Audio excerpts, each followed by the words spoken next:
Hello, everyone, and welcome to Around the U, a brand new show presented by Esports U and the Collegiate Sports Management Group. My name is Paulie Hype, and I'm here to bring to you a fantastic new show focused around the ECAC Esports Conference. On this show, we'll be joined by 5 different analysts across our 4 different game titles of Super Smash Bros. Ultimate, Valorant, Rocket League, and Overwatch. And they'll be going over previous week results, key highlights, and the culmination of the ECAC conference. They'll be building the storyline, which that ends March 23rd, 2022. Today on Around the U, we are joined by some talented analysts. On Valorant, we have Catinator 3K. Over to Rocket League, we'll be joined by the pair of Pyro J and Bass from the Past. It will be Dividing, being our expert for Overwatch. But let's first kick it off to our starting segment, which is going to be Super Smash Bros. Ultimate with Kilamiles. Kilamiles, take it away.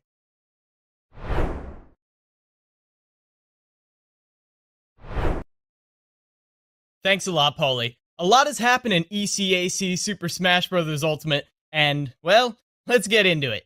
University at Albany beat Hassan University 2-0 in a rather dominant fashion in their set.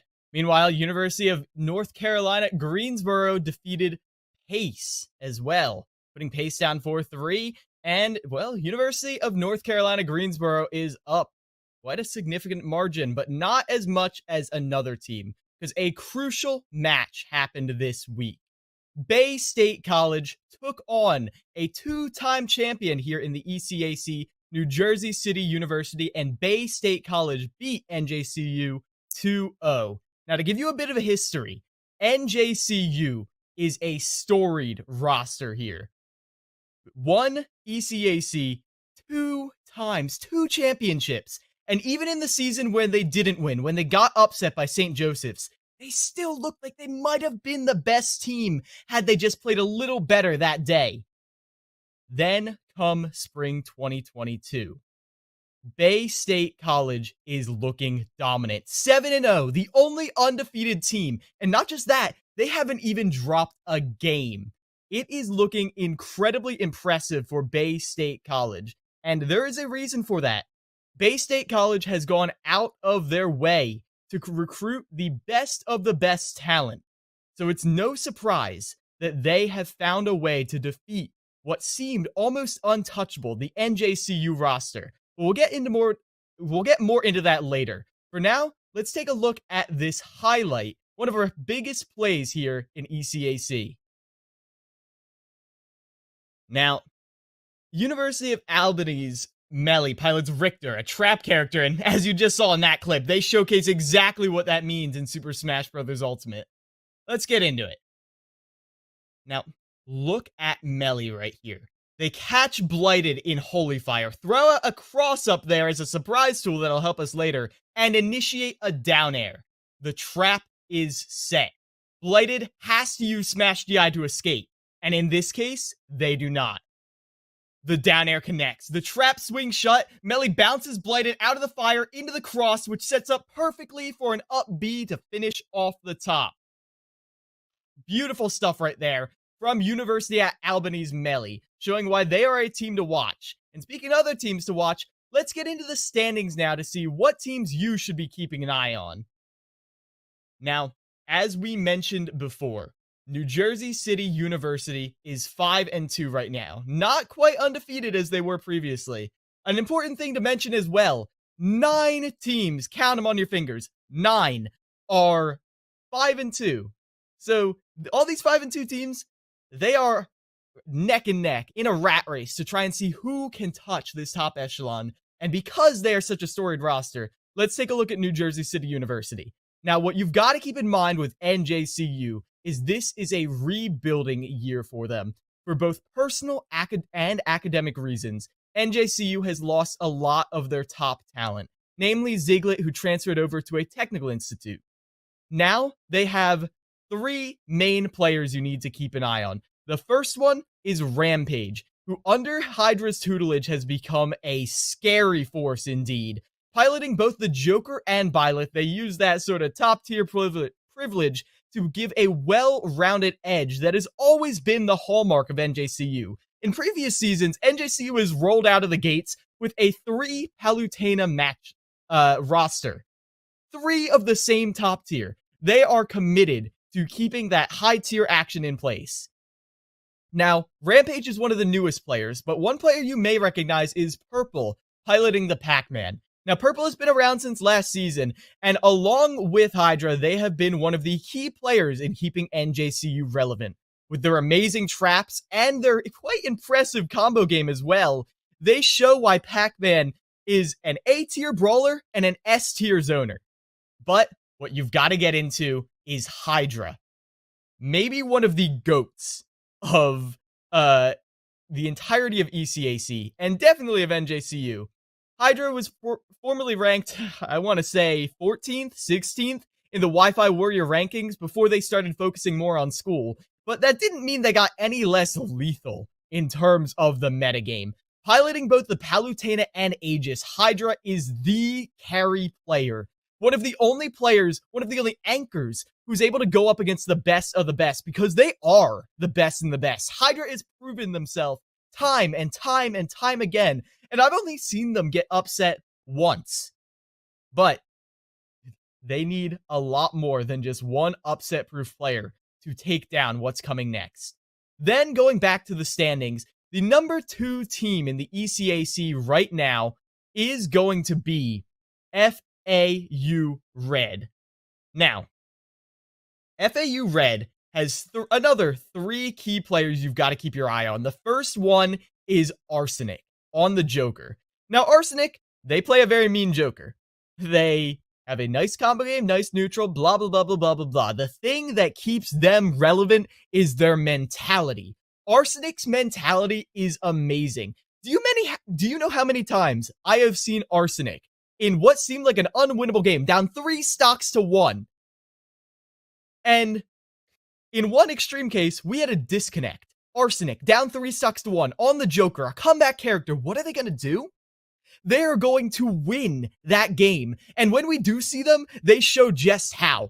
On their last stock, they become a clutch god, which is so important in crew battles, to have that player who can come in and win these unwinnable situations, win scenarios where it looks like, according to math, you would need to take 1 stock per player. That doesn't even seem possible. Arsenic can, has, and will do it going into the playoffs. Another key player to watch is Archmage on their Robin. Very apt name indeed, because they play such a clean Robin, with plays such as Arcfire ladders all the way to the top, pestering zoning that uses Arc Thunders to just chip away at opponents' mental games again and again and again. And as always, like every Robin, using Premier Item Play and the Levin Sword to finish kills. Now, finally, Omnilax. Omnilax is top 10 in South Florida, one of the most deadly regions in the entirety of the East Coast. Not only that, they have some very nice wins in events such as the CNC Southwest or Southeast qualifiers, and also offline because they're ranked in their region. Omnilax pilots the Shotos. Specifically, they have been running the Kazuya as of late, one of the most complicated characters in the game. Now, one thing to keep in mind about the FGC characters, they are incredibly hard to pilot in an online environment. It is brutal trying to make sure you're getting the confirms you want every single time, and yet Omnilax, despite the fact that their movement always looks a little chunky, when they touch you, you die. You just die. Omnilax is so practiced, so brutal in their neutral, in finding these confirms. And they are definitely, as one of the, I think they're the captain of FAU Red, but I have to double check on that. They are one of the players to watch. Now finally, going back to the standings, Bay State College is 7-0, and they have not dropped a game. A single game, a single best of 3 crew battle. If you look through their history, they are 2-0.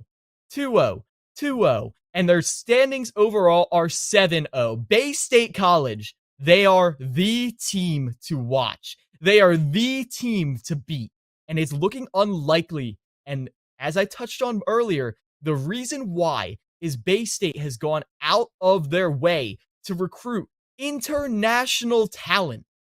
Talent that is ranked in their region, ranked globally. They provide the infrastructure and the scholarships necessary to bring in these high-tier competitors in a way that no school has ever done for Super Smash Bros. Before.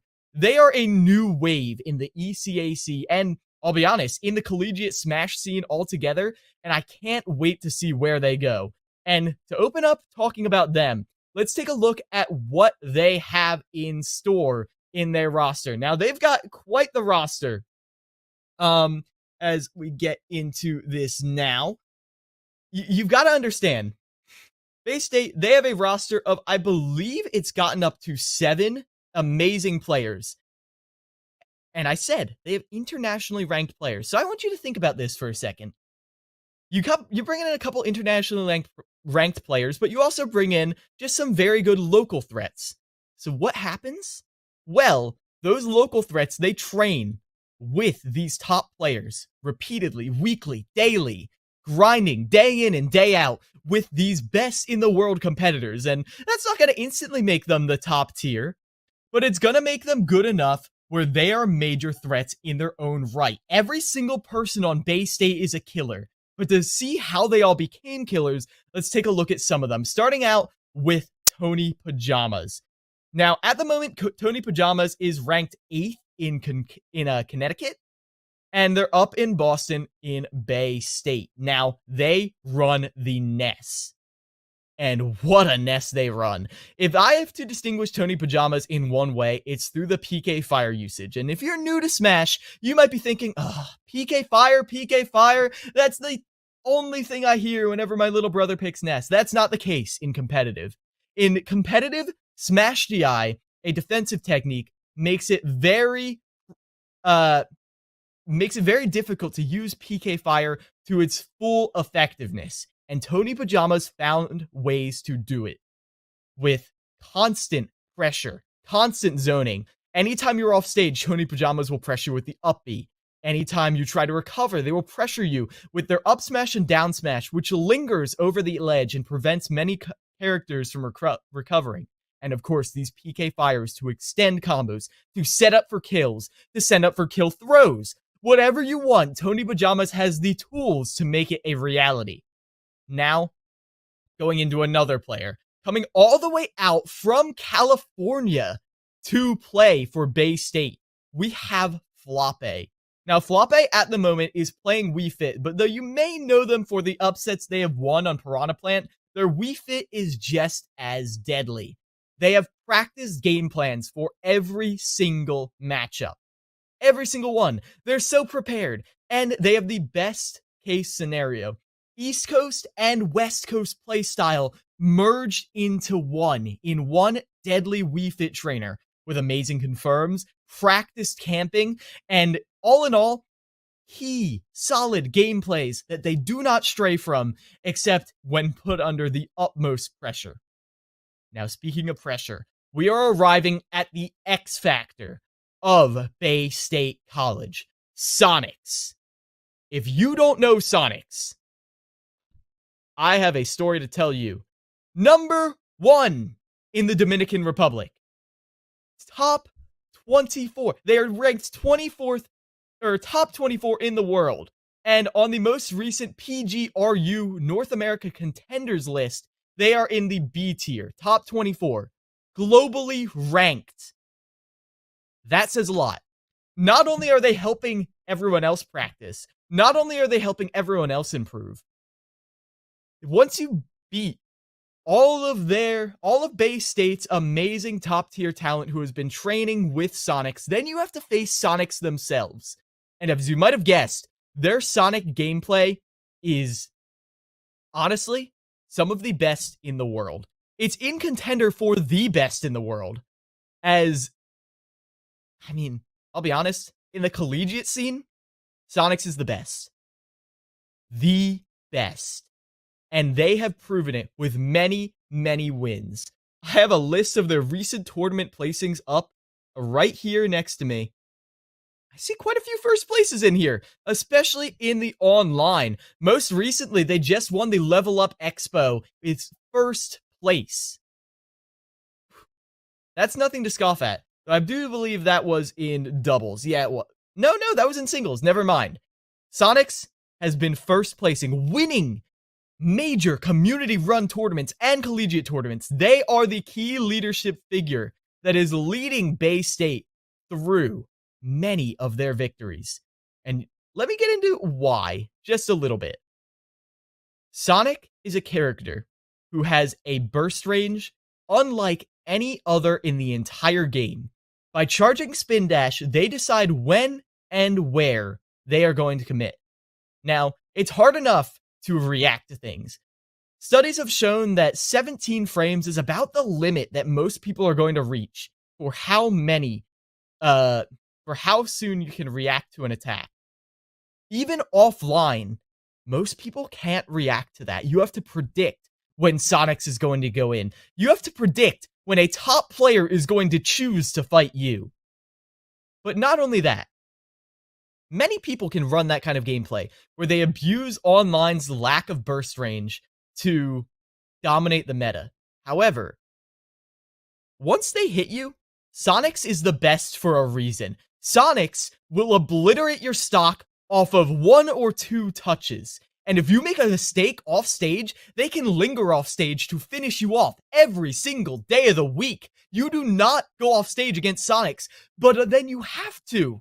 Because how else are you going to track down this slippery blue hedgehog? Sonics is the dynamic leader of Bay State College. And they are one of the main reasons why Bay State is the team to watch. Now, we have one more week of regular season gameplay, and then we have the playoffs. And Bay State is the team. The question right now, if current circumstances remain the same, is not, will Bay State win? Because as things have been looking, Bay State will win. They have been untouchable. The question is, who can step up to stop them? Will it be one of the many teams who have gone 5-2, who are looking to get major upsets, just like we saw last year? As I said, NJCAAE in the previous season was 7-0, just like Bay State, and they were upset by St. Joseph's College. There is a chance that Bay State could be overwhelmed by the resolve of one team going into the playoffs.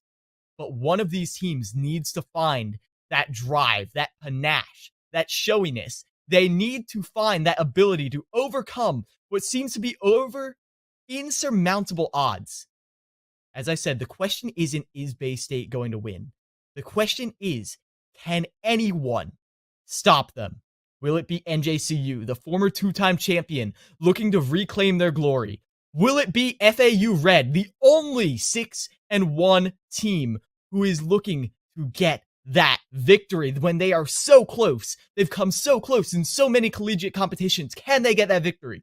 Or will it be what seems to be the foregone conclusion? Will Bay State clean up in the playoffs? Only time will tell, and you can only find out by watching ECAC on the ECAC stream and on Esports U. So be sure to stay tuned for the last week of regular season and the playoffs. For now, though, I've been Keela Miles, and we've got more Esports U content with Catinator 3K on Valorant.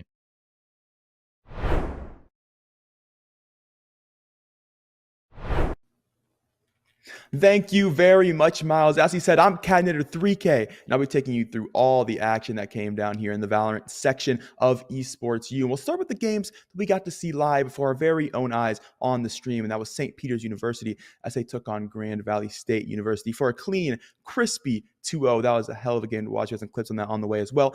Got to see WSC. They took on Pace, and they took that 2-0 as well. And the University of Kentucky, they'd go on to beat the University of Delaware 2-1. And I told you we had some highlights on the way. If we can get them rolling now, we got a couple clips to see from that matchup. It's going to be two close B main. They're finally going to force them forward. Get that initial push coming in towards Heaven, which is just crispy taps all the way through from Polar. Grand Valley had a good time. They had some good showing, some good shots, but at the end of the day, it was just St. Peter's running them, quite frankly. You see them here running up their way. Heaven, they've already got the pincer on, and then you're just stuck, right? On a map like Split, you got to be able to take space, and then you got to execute off the said space. And, well, Grand Valley, they were allowed to get into mid consistently, but as you see come through, St. Peter's, they say, you can have mid. We don't want mid. We want everything else. So when they try to make their way out towards Heaven, they get pincered. They get absolutely dogged on. We got some additional clips to come through with that. You'll see an example coming through as they're trying to make their way into the B site. Parkour this. Ooh, okay. We got a clean little clip. You see the parkour try to come through. I mean, you're not quite able to find it. The shots are just a little bit too clean and swerk. He's going to try to be the hero in this moment. He'll come down to the backside of Pipes.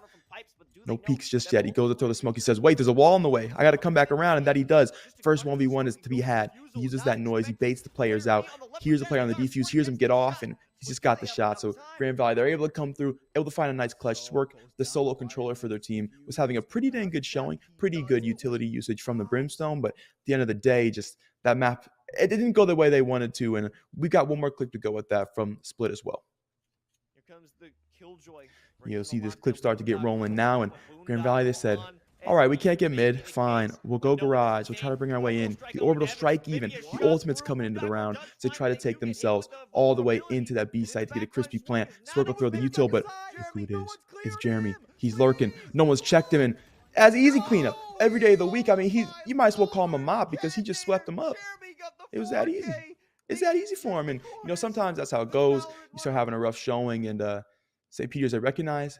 They bait Jeremy to the backside of sight, and you get distracted. You just got to get the plant down. Time's running short, and well, Jeremy takes full advantage all the way around. So that's going to be a team you most definitely want to look forward to here. Same story, though, going to be with Grand Valley State. We're going to switch things up now. We're going to talk to you about specifically the A division. That game came through in the open division, the ECAC, with you with the A division going forward as it's the last week coming up here, and these teams are going to look to make their way into the playoffs. So if you want teams to watch, you want people to keep an eye on, I'd say Grand Valley State University, that A division, Wichita State, and Ball State. They're all tied right now, 6-1. Looking to be that top seed, and that means two of those teams are going to be facing each other this week, which means one of these teams, they should be coming out here as the first seed. So that's going to be exciting to look forward to. It means easier matches, as we know all the way through if you're that first seed. Makes it a little bit easier to try to find your way into the playoffs. Now, Wichita State are one of those 6-1 tied teams, and well, I hate to say this, but they ain't lost to another top 3 team yet. They've been absolutely cruising through everybody this season, only going down to one opponent. So they're definitely going to be the team to watch. A favorite of mine personally, but hey, things always change. There's 4 weeks of playoffs that go around this season, so there is certainly plenty of time. And if you are about the underdogs, you're about the little guys rising up, I got 12 teams for you to keep your eye on. They're all stuck at 3-4 right now. We know the top half of teams are going to make their way in. The top 20 teams in the ECAC A division will send themselves to the playoffs. So these are the guys that you're hoping to win this week. It's Wayne State, Stockton Varsity, Muskingum University, Wake Forest, Pace, UNC, Greensboro, SUNY Poly, New York Tech, Nazareth, Central Connecticut, Loyola E-Hounds, and the University of South Florida. All those teams, they are tied neck and neck 3-4. And we know that if you're tied, if you got the same ranking, the same stat line as somebody else, that's who you're playing that week. So these 12 teams, they're matching up in 6 different games, which means 6 teams will solidify themselves into that top 20 to move on ahead. So if you're from one of these schools, whether you're a player, whether you're a coach, whether you're a fan, cheer these boys on, maybe buying some Wheaties before they get going, because they're going to need to be on their A game this week if they want to send their way home, because it is that final week. We're moving into the playoffs, 4 more weeks for these teams to try to solidify themselves as ECAC A division champions. And of course, that same trend will go on for all these other divisions as well, because several open division teams, and we've seen the potential that those teams bring us as well. And you know, what's the fun of things if we're not making some predictions? And I got some predictions for you. And first, we'll start with these 12 teams. Who do I think is going to move forward here and make it into that playoff contention here for these underdog teams? Now, I've seen Muskingum University play early in the season. They didn't look too shabby. I will say that was on the old meta, so things are a little bit different now as we get into patch 4.04, but they were a team that loved to play burst execute heavy. They love to go quick, and I think this meta really does favor that from their IGL. So Muskingum University, I think, you know what? They'll qual. They'll make it through. Pace, a team that I haven't personally got to see play, but I've heard good things about. And their logo kind of cool, I'm not going to lie. So we'll give them the benefit of the doubt. That's the second team I think will make it through in this group of 6. SUNY Poly, I think they make it through as well. I've seen how they've been performing. They've been undercutting. If the strats aren't there, the mechanics certainly are. They're a team that I think is going to absolutely shell shock whoever their opponent is this week. New York Tech, they've had some phenomenal strats. Their IGL was absolutely out of it, going insane just 2 weeks prior. I think they have a very, very good showing. I think they're one of the teams that really adapted to this meta quickly and found answers. And we got to hear from them in an interview after that matchup as well. They've only been really honing things in for 3 or 4 weeks now. So the fact that they're able to look so good and so composed as a roster, I think is really impressive. And I think that brings them just a little bit of a leg up going forward here against all these other teams, especially when you got to think about they're playing on that new meta. So that's 4. My 5th team, I'm going to give it to Loyola Esports. Same sort of thing. I just think they've had good showings all the way around this season. I think last week was a little bit unlucky, way of the road. So I think they come back swinging here in this week. And the University of South Florida, they've been playing everything. They've been playing in multiple different conferences, not just in the ECAC, but they've been playing in the CNC events. They've been playing in mid-season invitationals. They've been playing pretty much everything they can get their hands upon. So I think they're a team that's going to have a lot of practice. We talk about the fact it's a new meta. We've got teams trying to come play their way in, learn new things, adapt quickly. I think there's a definite advantage to be had for the University of South Florida, who are not just scrimming, not just working hard, not just theory crafting, but are playing tournaments. Because we know scrims are great. There's stuff to be learned in scrims, but where it really happens is when there's something on the line, right, which is an official matchup. So the fact that they've been playing all these tournaments, and not just third-party tournaments, but they've been playing specifically collegiate tournaments, I think gives them an advantage going into the ECAC, which, well, when you know, it is a collegiate league. And on top of that, we've got a prediction for the finals. We talked about it. We're going into those 4 weeks of playoffs after this week. Now, listen, I get it. Underdogs are cool. You got to give it to the underdogs, right? They come through the bracket, they go crazy. It's a Cinderella story. We all love it. Well, I'm a realist, chat. Okay. I can't give it to the underdog. I got to give it to those people that I know been working hard, been showing up all season. And for that, I got to give it to Wichita State and Ball State. I think that's who we see make it through into the finals. I mean, Wichita State, they ain't lost to a top 3 team. Well, who's going to beat them? You get in the server with them, you get scared, you freeze up. You're like Han Solo. It's over. Nothing happens for you. It's just like that. And Ball State, on the other hand, have had an incredibly supportive program. They are an incredible organization. I have a couple friends over there at Ball State, and they're doing it right. So I think they're a team that gets the practice and has the equipment to get the most optimal practice possible. And they just beat Boise State 2-0, which is insane.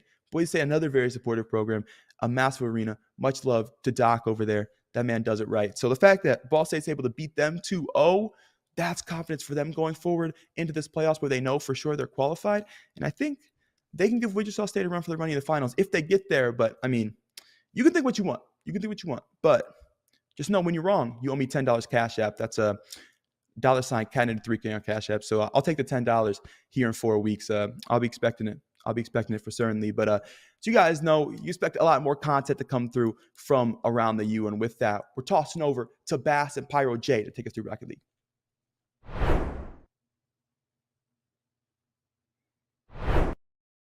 Hello, everybody. Thank you so much, Catinator, for that lovely intro. My name is Bass on the Pass, and joined alongside by me is none other than Pyro J, and we're going to be breaking down all the Rocket League action here at Esports U, around the U, as you see right above us here. We're going to start off by talking about SAG-U versus RPI, two frontrunners in their division here, 5-2 and 4-3, and it went down to a nail-biter, Pyro. Game 5 to finish it off. Make sure that SAG-U, they have a pretty good chance at playoffs now. Yeah, that's all what it takes is if you get that 4-win mark, Bass, you're pretty good for the playoffs. So I think these teams knew they were in a good position, but this is kind of that in the heat of the moment. Which teams are you kind of leading ahead from to get in a good position? Bass, listen, man, I'm just happy we get to talk about the Rocket League action here for the ECAC. Is that there's so much developing talent here that needs to be highlighted. And we get the chance to do that. So I'd say it's pretty exciting, but there is another highlight match that we need to focus our eyes in on. That was King University versus Hassan that we had the pleasure to cast for. Bass, how'd that one break down? That one was rather interesting. Again, another good game, but it is King University here who take it in 3-1 fashion. And the even better part about that is you said we casted it. We also highlighted it as well. So let's take a look at some of the clips from that matchup here, as it really was a fantastic back and forth. King, they didn't necessarily pull away with the series, but once they started feeling themselves, Pyro, oh boy, they started showing it. It's ridiculous the way that they were able to show it as well. Shrusi was that player to watch. The shots that they came up with as well. I want to mention another thing about Shrusi as well. The way that Shrusi was able to double up with the big Wade in this game was magnificent. Just the dynamic duo on this field, the way they linked up. We even got to interview with them as well, Bass, after the match, and you could tell there was camaraderie, the synergy. It's on and off the field, and King University, a team to watch.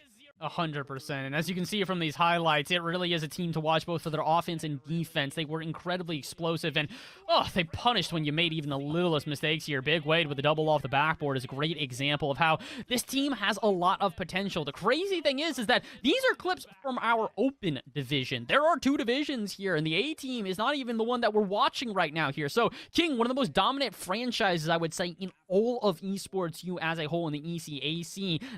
Their main team was able to win the previous division here in the ECAC. So, good team. Very, very solid, and a very solid performance here. Like we said, they take down Hassan in a 3-1 fashion, and although it was back and forth, it was shots like this that ended up winning them this game. Pinpoint accuracy from Shrusi. Bass, you and I almost exploded out of the booth every time we got to see this in action. Folks, this is why you might have to tune in on Wednesdays when we're covering this ECAC action on the Esports U broadcast, is we get to see awesome stuff like this. And Bass, you mentioned it. This is the open division for ECAC. There's more action happening on the A division for ECAC, namely some teams we have to watch. Bass. There's a couple of we're getting into that final week of ECAC where it's do or die. Right? A lot of teams, in fact, 11 right now, and even more in the situation that have one final week to see if they make playoffs. A lot of teams at the 3 and 4 stage where it's make or break.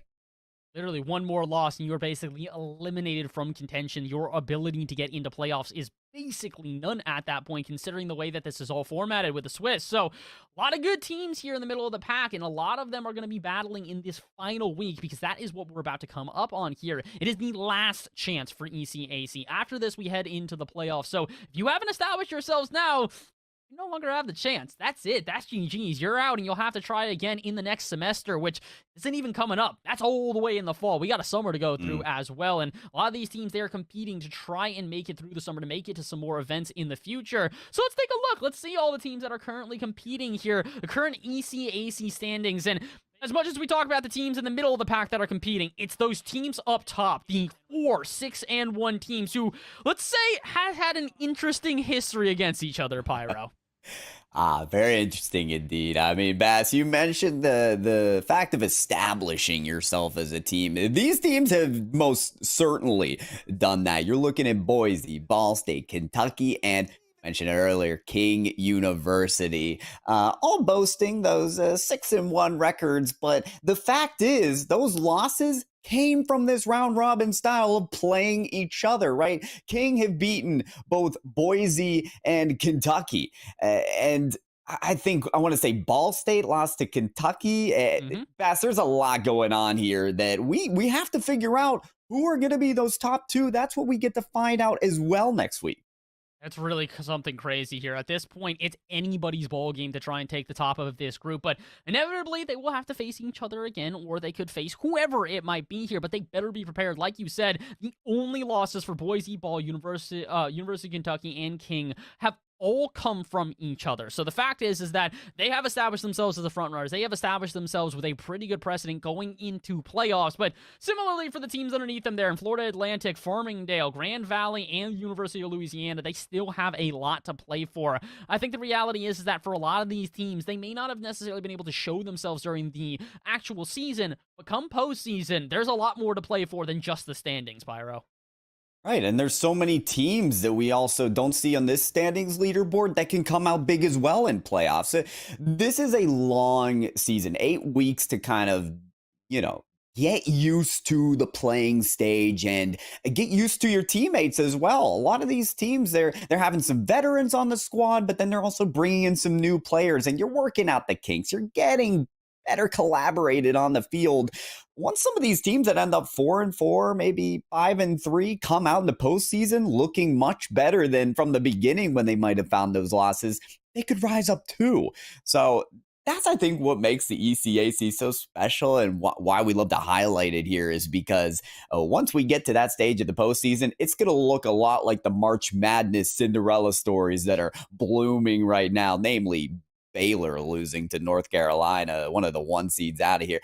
There's a lot of good action coming up for ECAC that is going to be good. Bass, we have a broadcast as well this coming Wednesday for ECAC. We don't know who is going to be broadcasted there, but namely, I'm looking at those top teams. Who's going to end up top 2? I'm looking at some of those teams that are 3-4 trying to take that final game to get in the postseason.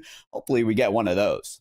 I'd like to see that. I'd like to hope that we can find one of those Cinderella stories here in the ECAC that is able to carry them to a long postseason, or at least let's call it a threatening postseason. If you're not necessarily able to get number 1, if you can at least make a couple of the big dogs sweat, well, that'd be impressive because I don't think dogs sweat. But the good thing is we can focus on the future instead here as we are going into that final week. So I got to ask you, Pyro, do you have any predictions of who's coming out on top? Obviously, we've got our 4 front runners, but of those 4 teams, is there anyone that particularly has your eye? Yes, my eye completely is on King University. Okay, we got to cast their open division team, which blew the competition out of the water, surprised us from every end. If that was their open division, what does their A division look like? I'm sorry, but they got to be ready for RLCS or something. That's the team I want to keep my eyes on. King University, the way those players, after we got to interview them as well, just seemed like so down to earth. And I think some of those players were even playing in the Valorant competition. They're multi-talented, ready for the big leagues. King have my eye. And, you know, Bass, we could even look at the finals predictions. We could look at anything. What are you keeping your eye on in this final week? I'm keeping my eye on Ball State here. And the reason why is because they're the only team to take down King. And considering that King has been able to take down all the other teams in that top 4, and by all the other teams, I mean the other 2 besides Ball, not really that many, but still, it is a significant amount of teams to be taken down, especially considering the level of competition. So I want to see this out of Ball. Was this a one and done? Or are they just only going to be able to beat that one team because they took losses to the other 2 squads that have been in the top 4? So was it this thing where they were only able to take down that one big team, or was it one of these things where they've got a little bit more to show? I've got faith in Ball State to do so because out of all of the 4 teams that are out there at the very top, I would say that they're the least experienced in terms of being in these types of scenarios. Boise State has been a staple of the West Coast for for quite some time. Kentucky, same idea. They've been a staple, or at least a solid team in the South Division for quite some time. But Ball State haven't really gotten their name out on the map yet. So now that they do have their name on the map, now that they have got all these eyes on them as they have taken down one of those top dogs, what are they going to do to conclude their season? So I'm interested. This final week is going to show us a lot of big things here, Pyro, and honestly, I cannot wait to see what comes of it. I love that we're talking about it here and now in the final week of the regular season. Like, this is the time to hone in on this action and see, you know, when it comes down to the grind, who comes out on top. We get to find that out in this final week. But, Bass, I think we get to find out even some more on this broadcast. What do we got coming up next here for Esports U and ECAC? Well, we're just about to throw you guys over to our Overwatch division, and they're going to fill you guys in on all the action that has already happened, as well as the action that is yet to come. So, without further ado, we're going to throw you guys over to Dividing, as he's going to break down all of that Overwatch action for Around the U, like we said. Appreciate it. We'll see you guys next time.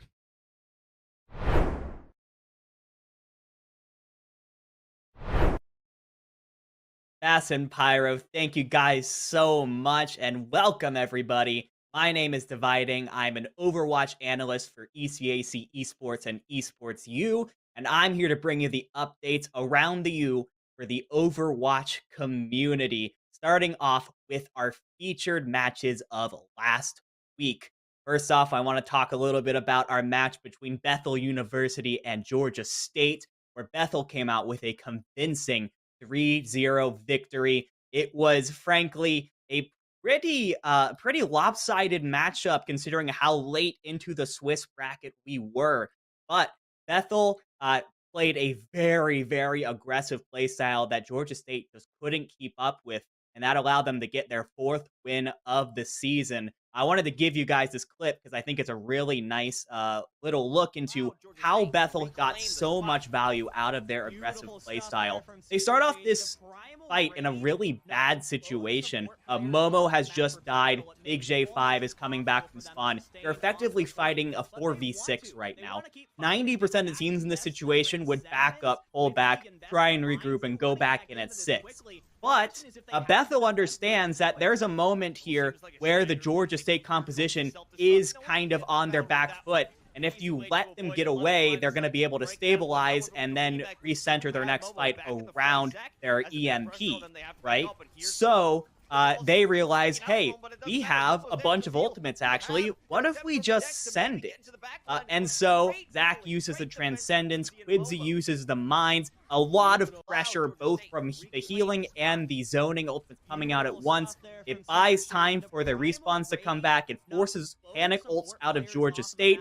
And then they get Momo and Big J5 back before the trades that they got from Georgia State are back. They are destabilized. They have lost members. They have lost resources because they had to react so quickly to the aggressive Bethel push.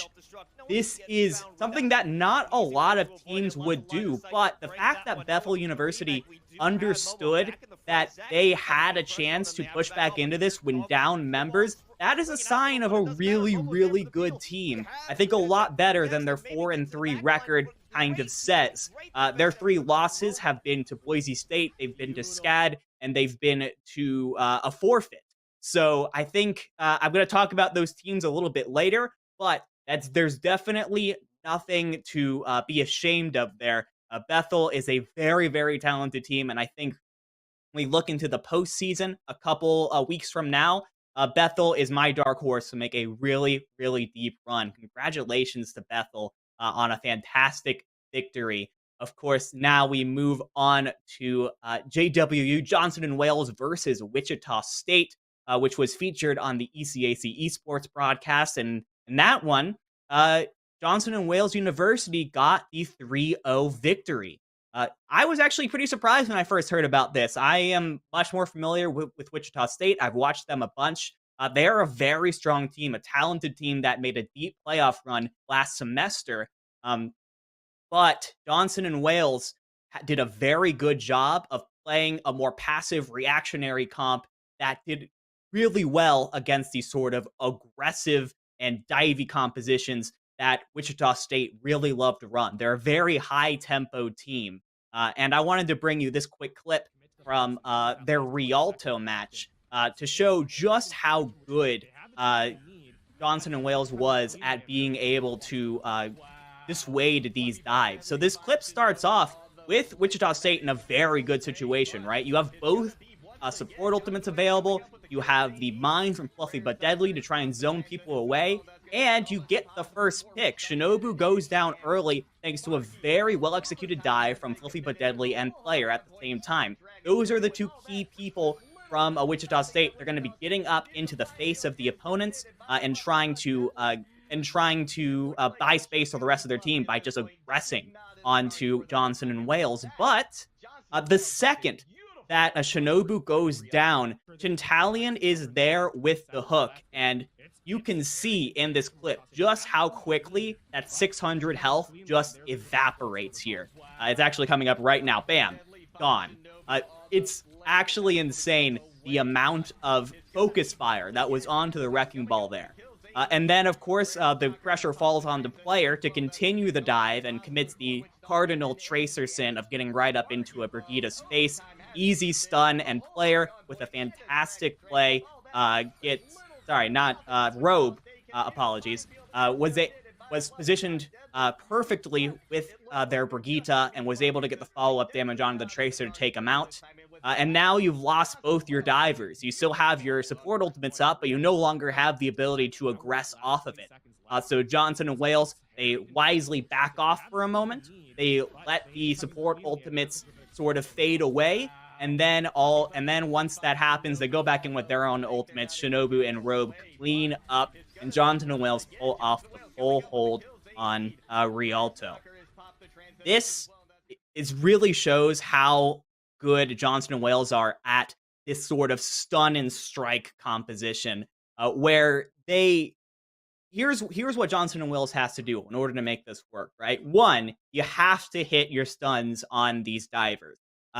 In this clip, it wasn't maybe the most difficult things. It was a very close range hook. It was a bash on a tracer that's right in your face. But this wasn't the only time where stuff like that happened, where you had to pull off a stun in order to stop someone from getting too aggressive. And then you have to have the communication and the focus fire in order to actually take down those aggressive characters before the stun wears off. And it worked out beautifully for Johnson & Wales there. They had both of those. If you don't have both of those things happening at once, I mean, you just, the divers don't get punished properly. They end up running rampant in the background. Johnson & Wales end up losing that every single time. So that's why it was so impressive to me, because they were able to pull off the stuns and then the focus fire in order to take them down. So Johnson and Wales, they improved to 5-2 on the season, launching themselves into the upper echelons of the Overwatch standings this season. So, and with that, let's try and sort of zoom out for a minute and take a look at the big picture. We're 1 week away from the Overwatch playoffs. So, how are we standing? What is the top part of the bracket going to look like here? And really, the biggest story here is who is going to take down Bay State. Last season's champions, they have not lost a match in ECAC since they joined last fall.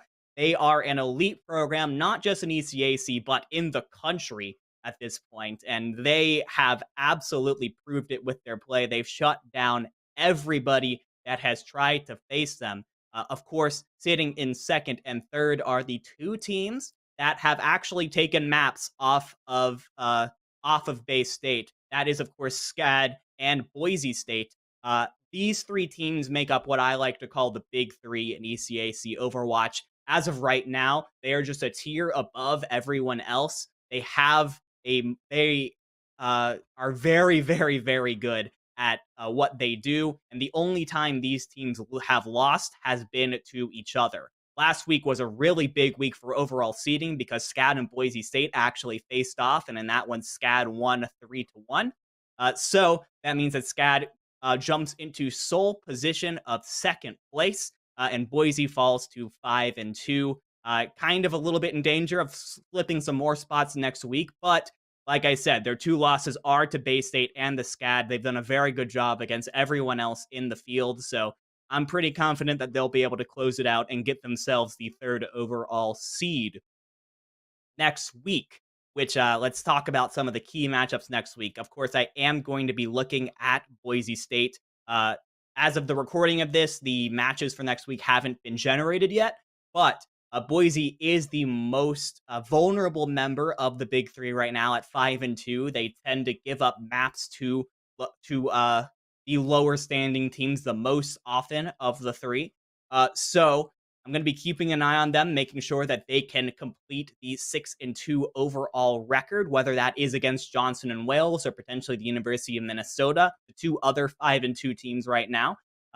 And that team actually does have a bit on the line here, because if they end up beating Boise State or even do a good job against them, play them really close, all of a sudden they can launch themselves into the championship conversation going into the playoffs. So big overall game for morale, but for seeding, it doesn't mean that much. What really matters in this last week are the teams that are on the bubble. It's looking like you're going to need 4 wins in the regular season in order to get yourself into the playoffs, which means the teams that are currently sitting at 3 are going to be playing in win or go home situations this Wednesday. Those teams include Mount St. Mary, Stevenson, Thomas College, St. Francis, Stockton, Georgia State, and Wayne State. Because of the nature of the Swiss bracket, most of the teams are probably going to end up playing each other, which means these are very, very high-stakes games going on next week. I'm going to be keeping a close eye because those games are going to be deciding the last couple slots of our overall bracket. So good luck next week, especially to those teams, but also to everyone that's playing in their final week of regular season ECAC this Wednesday. I can't wait to see how the bracket ends up shaking out. But that is going to do it for this week's scheduled Around the U for the ECAC Overwatch Division A. I've been dividing. It's been fantastic to talk about Overwatch with you all. I hope you enjoyed.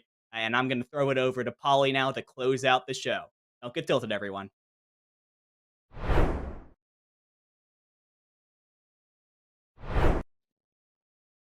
Thank you so much, Dividing, for that amazing Overwatch segment. And thank you to all the analysts that have been a part of the very first episode of Around the U. Don't forget that next week is going to be the very final week of the ECAC conference. And to make sure you are following us on all socials at CENC_official on Twitter, as well as at esportsu_official on IG and at esportsu on Twitch for all the latest updates. Without further ado, that's going to do it for us for the very first episode of Around the U, presented by Esports U and CSMG. My name is Paulie Hype, and we'll see you next time.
Hello, folks, and welcome back to your Esports U live coverage. Welcome to the ESU week number 6. We've got the lovely Colton on production bringing you all the pretty pictures. I'm your new face for the week, Relic, and I've got the lovely, deepest voice in all of esports, Pyro J, alongside me. Pyro, it's a pleasure to meet you, to be working with you, and especially at a crucial time in this season, in this group that we're covering here today. We've got an exciting best of 5 on our hands. We do, and crucial, you really can't understate it at this point. We're in those final weeks of the NJCAAE here, and with only the 2 top teams making it out of this group stage into the postseason, albeit maybe a 3rd place tiebreaker, it's pretty cutthroat. And we're looking at 2 of the top teams in group number 4 right now. St. Clair County sitting at a 4-1 record, and Trinity Valley sitting at a 5-0 undefeated Relic. This is a match where I just can't wait to see how they clash, because one of these teams, I feel like Trinity has to go get a loss at some point, and matching up against St. Clair, that could be their best chance to maybe find that loss. Yeah, it's crunch time in the US over here with our soccer stuff going on. We've got squeaky bum time, of course. Whatever way you put it, really at this point, if you're losing series, it's the worst time to lose it, right? Because, of course, you've got St. Clair, as you said, they're sitting on 4-1. So they already know that they got that loss on the board. And especially since you've mentioned that potential 3rd place tiebreaker situation, you really don't want to think, oh, God, another more important match than ever coming up. So getting into that top 2 is great. You say this team, Trinity Valley, they've got to lose at some point, but do they really? Because you've got Dallas Eastfield right at the top of the group on 6-0. I hear that potentially we're ready to head straight in, and so perhaps we should move on to the pitch in this best of 5. But Trinity Valley, look, I mean, their lossless ratio is at stake here. And actually, to be fair, if they go ahead and if they beat 3rd in the group, Pyro J, what a huge statement going forward. Say, Earth is ours for the taking now. Yeah, it would absolutely be theirs for the taking, but honestly, I'm looking for a statement out of TVCC tonight. Yes, they're 5-0, Relic, but 2 of those are forfeits from what I saw, and another is a bye-week win. So really, I need themselves to prove it against another top team like St. Clair. This is their moment to do that. If TVCC want to prove Trinity Valley that they are the top team, this is the time to do it. And we're going to do it in style here tonight, Relic. I'm already seeing a nomad on the field for Trinity. I love it. I'm so happy. I am the car. Listen, when I am the car dude, I am a Flakes stan. I love any special vehicle taking to the pitch. So to have the newest one of the rostrum here today, well, I hope that it works out for Truly Salmon. So far, it's been a pretty standard affair in terms of Rocket League. It's game 1. You're trying to gauge your opponents. It's an important match as well. And that all-important first goal could make the difference. It goes the way of Trinity Valley. Havoc with the go-ahead. Yeah, it was a little too calm, little too quiet here, and you saw the defense just getting a little too situated there on the back line. A zinger came out and allowed for Trinity Valley to strike first. The undefeated team gets first blood here in the best of 5 of NJCAAE, and they're looking for more.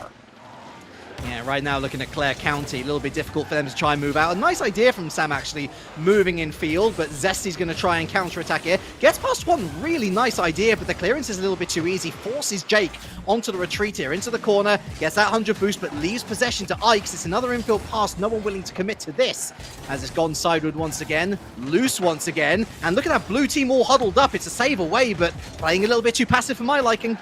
Passive and clumpy. A lot of blue in one zone, and all it takes really is a long clear for Trinity to start this possession that's just never ending. We're waiting for that chance for St. Clair to capitalize, and maybe with a clear here they can do that, but can they maintain possession the same way that St. Clair does? It looks like maybe not. They're giving up a lot of possession. Looks like they're going the way of Route 1 Rocket League. It's basically go from your own half and launch it downfield and hope that there's someone to figure out the rest. There's Havoc there. That was a bit loose as Truly Sam denies another. Finally, some shots on the board for St. Clair County. Ike's is going to leave this, and Zesty almost slips it in underneath the crossbar. The clearance away is not good enough. Truly Sam again stepping in to convert that clearance into something a little bit more substantial. But nice to see some creative ideas coming out from St. Clair Pyro. Nice to see them showing a bit of initiative. 2 minutes 20 left on the clock. That's still plenty of time to find themselves an equalizer. Yeah, we're finally getting that back and forth and maybe even chances as well. Ratsyuk looking to take advantage himself with a pass off of the backboard. Not going to be enough. They're not afraid to get physical either. Truly Sam, the one with majority of the clears here for Trinity Valley, the one to transition the possession in their favor, is taken out of the field. And look at him getting the pass out there as well. Opportunities galore here for Trinity Valley, as again the chance denied by Zesty. It's still a 1-point game and some back and forth for St. Clair, so they're getting these chances. They just got to finish them. Utilizing a lot of boost there, Jake, to get it upfield. Helped up by Ratsyuk. Truly Sam, was in a difficult position. Ike's actually coming out there, really bailing him out with a strong clearance at that. Is forced into the blue half once again. And that's a miscontrol. Havoc lurking. Palmed away by Zesty, but Trinity Valley looking to wind up the gears once again, trying to find a second goal that really would give them a bit of daylight. Zesty again on hand to put it over to the corner. This is all they can do for now. Backboard hit. Is there a follow-up? Yes, but another strong clearance sees St. Clair keep it at a 1-goal game. These communication breakdowns happening, though, for St. Clair as they try to move into another shooting opportunity. We've seen double commits. We've seen stronger rotations out of Trinity Valley, but maybe just a crashing on the boards could be enough for St. Clair. They won't find it that time as Trinity Valley clumping up on the goal line, but that's not going to be enough. Zesty comes in with a heater to equalize. As this game was going on, you got the impression it was going to be this man making something happen. He latches onto this one. It's a simple enough shot. He catches out the defense in rotation. And to be fair, based on what we've seen thus far, St. Clair have at least deserved this equalizer. Yes, it was a difficult first minute and a half, but great to see them bite back with intention. 45 seconds left now. Are we going to see an overtime for our opening game? In a reminder, this best of 5 scenario, this is dangerous. And gets a double commit here. Jake, nice flick up, but doesn't have any boost to follow it. Gives it up to Trinity Valley. 100 boost steal as well, but a much better clearance coming through from Zesty. Again, denied at the midfield line by Truly Sam. Dangerous, trying to get to 50. That's going to the backboard. Truly Sam looking for a cute little drop-down pass. He finds Havoc, who actually just clean out and misses the ball, and Zesty again throws it into the orange half for now. Gonna be a final chance here before we get to overtime, if even that. Truly Sam downfield past 2 defenders looking for the final shot, denied by Zesty. Who other than Zesty drops to the ground. One last chance. Ratsyuk to Zesty. Zesty back up again. All 3 members of Trinity Valley clashing onto that ball, and Jake will rest it down. Both teams surviving the firefight, and they say, let's duel it out in overtime. We got a good series, Pyro. We got a real good series on our hands. 1-1. And St. Clair and Trinity Valley, it was all Trinity, then St. Clair. And how about that drop-down shot as Jake puts this one away? It's very much 50-50 going into this overtime. And for those of you who don't really know the rules of overtime, pretty simple. Golden goal scenario. Score first, you win the game. Havoc over the top of 1. Zesty over to the side. Sam right back into the middle. Oh, that's straight to Ratsyuk, who misses the touch. Ikes gets a demo on Ratsyuk, actually, going for this backboard pass. Great clearance from Zesty, but there's Havoc to pick up the pieces round the corner. Again, loose ball, double commit. Ike's lurking, looking for that infield pass, misses the ball again. Mistakes coming out from both sides. Mistakes coming out, crucially, from St. Clair, who were ball watching more than they were goal mouth watching. Havoc scores, Trinity Valley gets the first game. Oh, the weight and the pressure of this unlimiting possession for Trinity Valley is going to be enough for them to get that final goal in overtime. The bigger cars win the challenge here, Relic. I can't help but to paint the dichotomy right now between Trinity Valley with the fattest car possible, and St. Clair had Zesty with the breakout, probably the flattest car indeed. So you said you're a vehicle aficionado here in Rocket League, Relic. I couldn't help but to paint that picture and say that Trinity with the big cars get the big win. Well, listen, in terms of flattest, I think you could probably go to the Mantis, perhaps the Batman, like the Batman v Superman Batmobile as well. But you're absolutely, I mean, to be fair, whether car size has anything to do with that, I'm not entirely sure, because for me, St. Clair found their way back into the game, and great credit should be given to them. However, it says a lot to me that Jake is top of their points leaderboard with 6 saves. I think the overall chances created and the overall quality of chance created was much better from Trinity Valley, and it really showed in that overtime. It's always nervy, it's always scary, knowing that you got to score that 1 goal, knowing when to risk it to try and get that breakthrough, and it was ultimately a defensive mishap there where all 3 players were caught out of goal. I wouldn't wager in saying ball chasing necessarily, but looking a little bit too intently at where the ball was going rather than looking that 2 steps ahead of them and thinking, well, maybe there's going to be a 3rd man here coming in for that shot on an open net. As it turned out, truly Sam is truly spectacular at the beginning of this one, though. What a flick. 1-0 Trinity. Nomad mains, pay close attention because that's how you weave in and out through the defense. Get the flick right under the crossbar. Unbelievable tone setter here for Trinity Valley. They won the first game. They're looking to win even more. Chances on the board, great for them, but in another impending shot here for St. Clair. Another final take here. Jake with the dunk. That's gonna tie it up quick. Much quicker than game 1 as well, it should be noted. Ike's, that's not the greatest clearance, and Havoc completely fluffs his lines had he just spiked that into the backboard. We were talking about a much better clearance, at least it's away from the danger area. But he missed and he didn't, so this is why we're in this situation now, and that's going to be a great confidence booster for St. Clair as they know that they can go toe-to-toe with Trinity Valley a little bit early in the game than last time out. That's a miss. Truly Sam going for the backboard, no one to receive it. Jake looking for the dunk here again. It goes past him via Havoc, and there's Zesty. Picking up the 100 boost is Ikes, getting involved is Ikes, but look at that, another 50 challenge goes neutral. Ratschuk with a shot towards net, but it's a bit soft, and Ikes with the save. And Ike's not going to be able to pick up that one. I think that St. Clair with this tied up scenario. Oh no, not any longer. Truly Sam coming in like the mountain he is, and his presence is well known on this shot. Beep, beep, watch out for that leap. It's truly Sam on the case once again. 2-1 within the first minute. And again, a defensive mishap from one of these 2 teams, seeing that goal ultimately find the back of the net. It's another shot away. It's another weak clearance. It's another strong shot. And it's a big save. It's not going to be enough. 3-1 Trinity Valley. And we've seen this come about so often with St. Clair on their own goal line. There's hardly any momentum for them there. You talked about the ball chasing relic in other scenarios. I want to focus in on that backline defense. It is as still as a statue. And these skippers, they need to hop, leap, and skip into action because right now they're too slow for my liking. It appears that in order to form that defensive rotation, it might take as long to make the statue in that as well. And I couldn't agree with you more.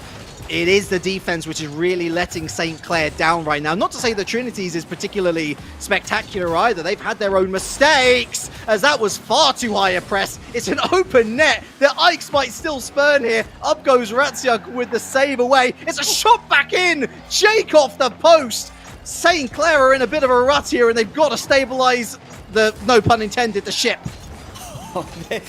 Listen, Relic, you talked about keeping that ship established with the saves earlier that they had. Now I'm seeing why they have so many saves, because there's an impending doom of shots collapsing upon the St. Clair goal line. Another to add to the tally. That is already 8 shots on this game and 4 on the board for Trinity.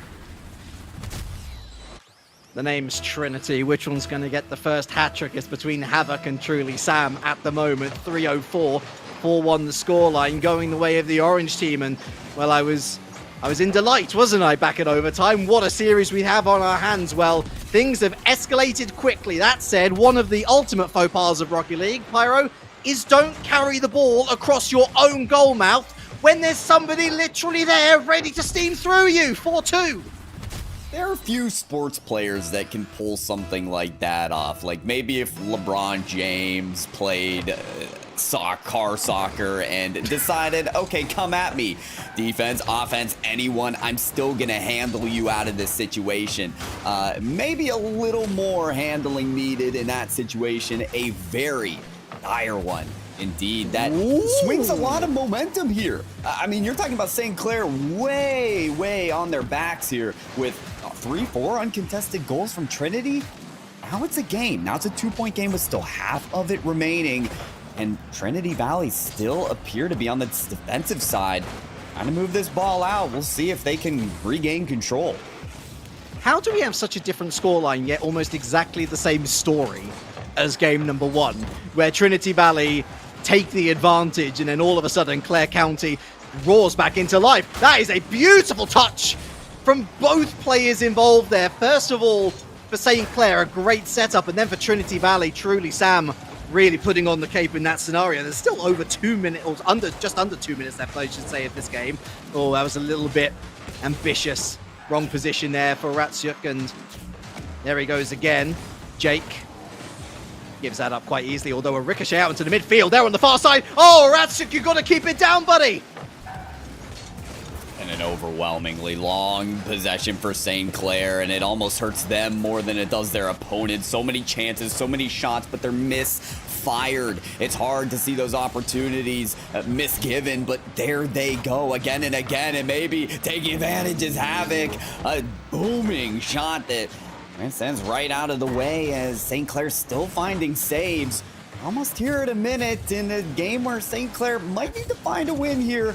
Otherwise, Relic, they'll have to pull off that reverse sweep that hardly any team wants to be in the situation of. It has been a rapid pace. And really, it has been a game of mistakes. Zesty being kept quiet. That's gone wide, but only just. As Ikes gets the demo on Ratsyuk, but the counterattack isn't on, actually. Both players perhaps miscommunicating, waiting for someone else to take it. What a bump and what a miss from Truly Sam. It rattles the post. Oh, is that going to come back and haunt them later as the counterattack from Zesty closed down by Truly Sam? It's 30 seconds left, and Trinity Valley looking to hold this 2-0, or this 2-goal lead, I should say.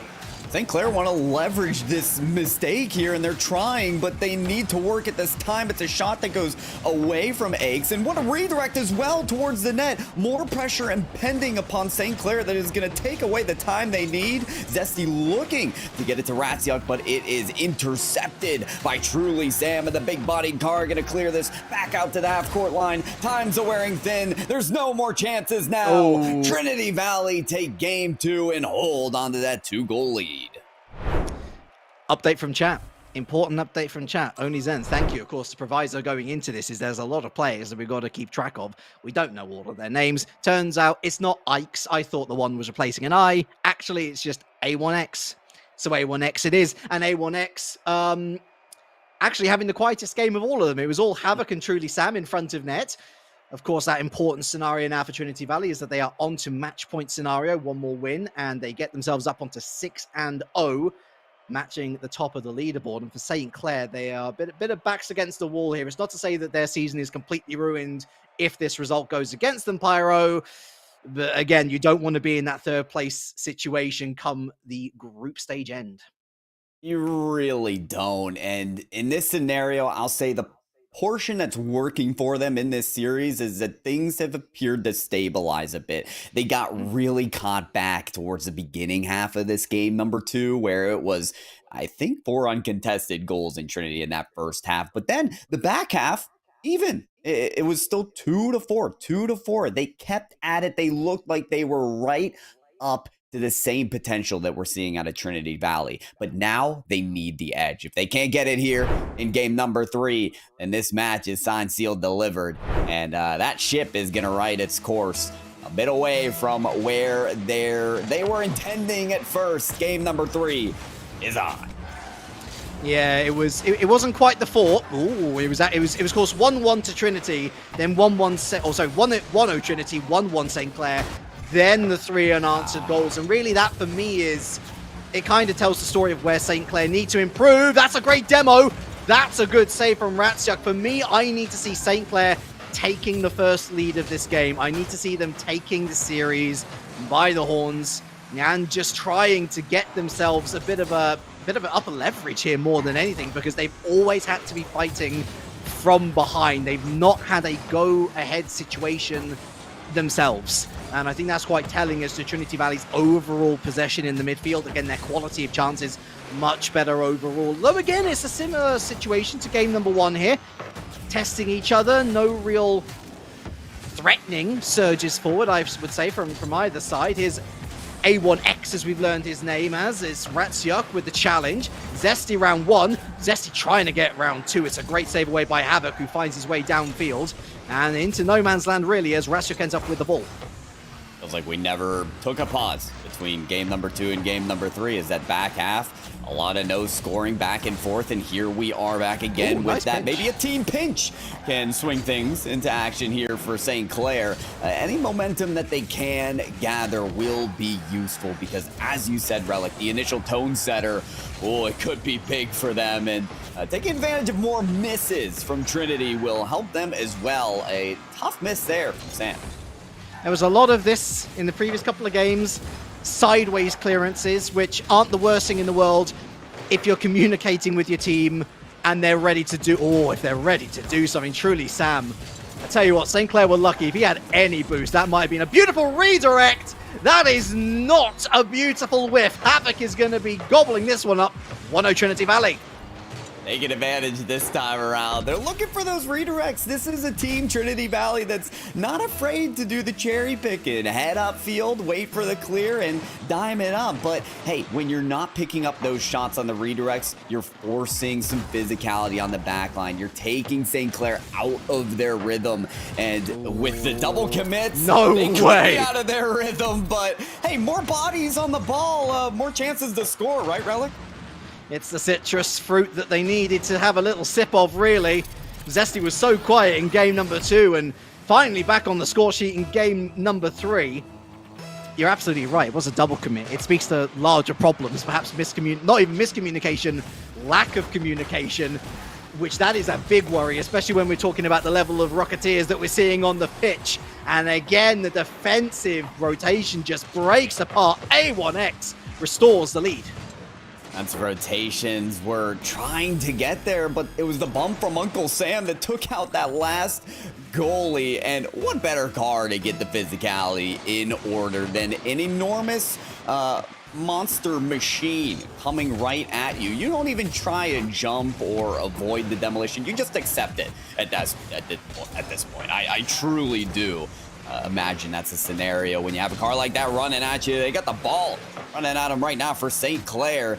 Trying to get this one away and regain control, but it's still firing away at him. Do you remember Monster Machines? Did you have them over in the US? I was thinking more Monsters Inc., you know, Scooby-Doo and that. I mean, they were tiny little cars. That was almost a tidy little goal, however, as Jake is saved away by Truly Sam. And here he is again. Lovely ball control. Lovely communication between these three. Leaving it for A1X. It doesn't really it doesn't evolve into anything, but I like the idea. I don't like the double commit. I really don't like the open net, and that's an easy one for A1X. They are looking at the sweep. Mystery Machine was what I was thinking of from Scooby-Doo, and he's going to use that machine to get yet another bump on the final defender. They need a heartbeat sensor from Call of Duty in Rocket League, and they need it on Truly Sam. They need to know his location at all times because he is the difference maker, the opportunity creator right now for Trinity Valley. They are on a tear to try and get this final game win that could give them the sweep against the 4-1 St. Clair. And why not dime up another? Gotta say, color me impressed. Color me very much impressed. This could have been a real banana peel of a game, a real banana peel of a series for Trinity Valley when you're so close to securing a playoff spot. It's week 6 of 9, remember, folks. And so not many more opportunities to get wins on the board now, but they are playing with aplomb. You can tell, oh my word, that was some late heroics from A1X. Ratsyuk not able to punish. You can tell that they have plenty of fans in chat, that is for sure, and lovely to see all of you out here. They're out here, Relic, to cheer, to jeer for their team, to do the magic. Right now, they got to do it on their backline, though. It's Zesty, the look for it. Ratsyuk to set up another opportunity. Jake looking at a shot here, and that's just gonna be enough. A floater, a lob to pick up, and new hope for St. Clair. But will the Empire strike back? That is the question. 59 seconds, the Lions' share of a minute to score 2 goals. Not impossible. However, I need to see a goal quick. I need to see a goal in the next 20 seconds to feel any sort of optimism about this potential comeback. Because let's be fair, St. Clair has been in this situation before. They've been in a 4-2 situation before. They haven't been in a 5-2 situation before. That might just be the dagger into the heart.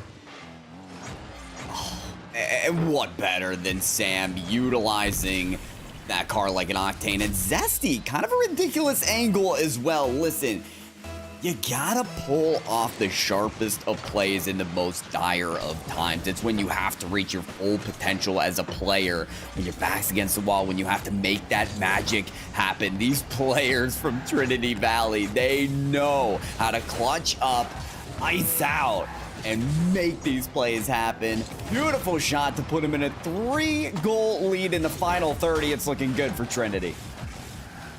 Another potential opportunity there. Uncle Sam misses. I'm calling him Uncle Sam. It's truly Uncle Sam. He really is working well together, encouraging. You can tell in the background again. You can tell that all 3 of these players are simply talking, and there'll be plenty for us to talk about afterwards. It's a late shot in the day for Ratsyuk, and it's again thrown downfield by this Trinity Valley squad that are going to head onto 6-0. They are going to be matching Dallas Eastfield at the top of the table, and poor St. Clair County have been swept. Any consolation goal from Zesty? No, it comes painfully short. Would you believe it? They're actually going to lose a position in the table by going on to 4-2. The Lincoln Landloggers, they're going to head up into 3rd because they've only lost 1 game. They still have only won 4. However, you know, you look at that stats board and you say, actually, it was probably closer than other games in terms of shots created from the St. Clair side. But again, just the Trinity Valley quality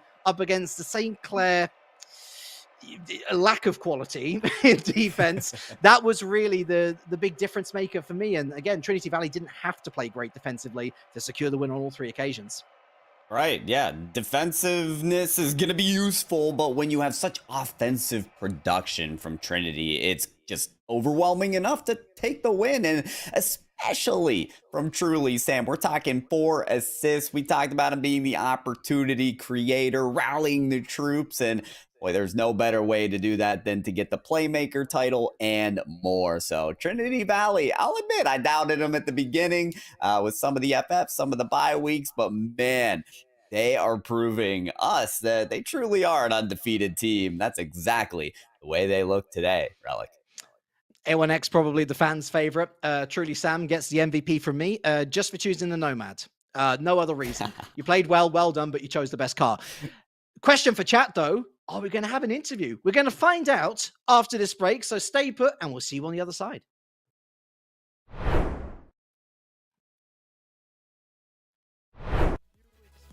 Of the rostrum here today. Well, I hope that it works out for Truly Sam. So far, it's been a pretty standard affair in terms of Rocket League. It's game 1. You're trying to gauge your opponent. It's an important match as well. And that all-important first goal. Double commits we've seen. The strong rotation down at Trinity Valley, but maybe just a crashing on the boards could be enough for St. Clair. They won't find it that time as Trinity Valley clumping up on the goal line, but that's not going to be enough. Zesty comes in. Hassan actually going for this backward pass. Great clearance from Zesty, but there's Havoc to pick up the pieces round the corner. Again, loose ball, double commit. Ike's lurking, looking for that infield pass, misses the ball again. Mistakes coming out from both sides. Mistakes coming out, crucially from St. Clair. Looking at 2 steps ahead of them, thinking, well, maybe there's going to be a 3rd man here coming in for that shot on an open net. It turned out Truly Sam. Trinity Valley, they won the first game. They're looking to win even more.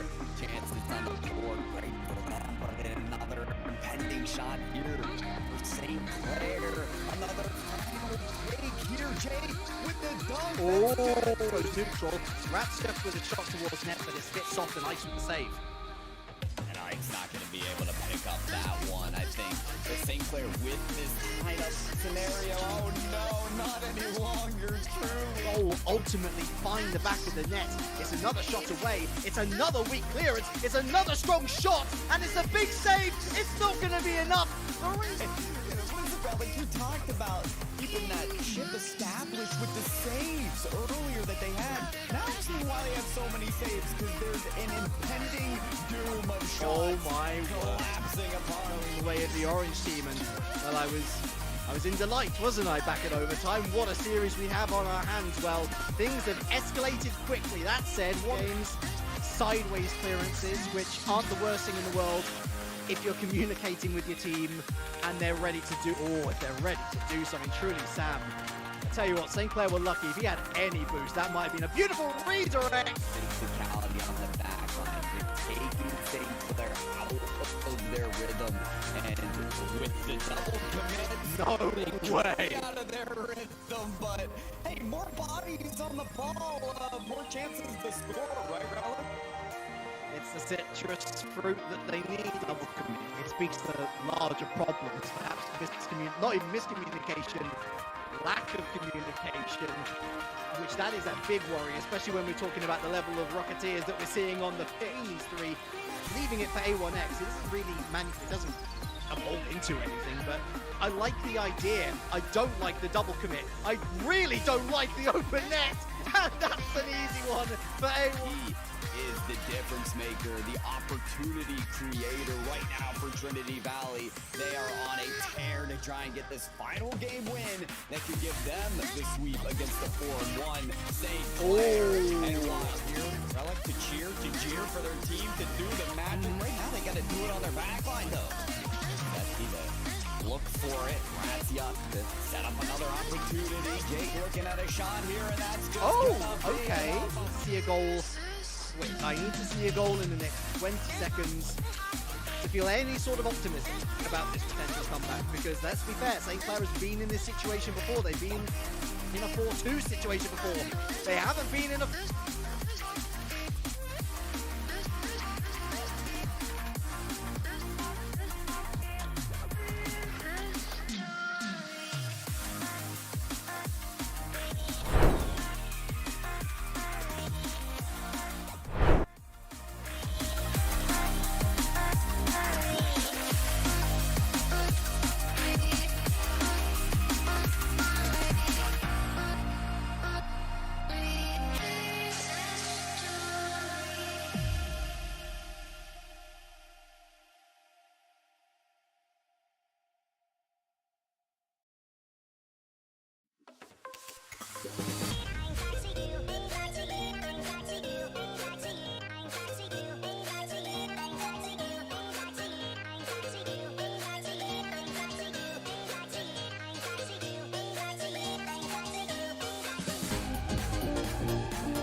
Hey, guess what?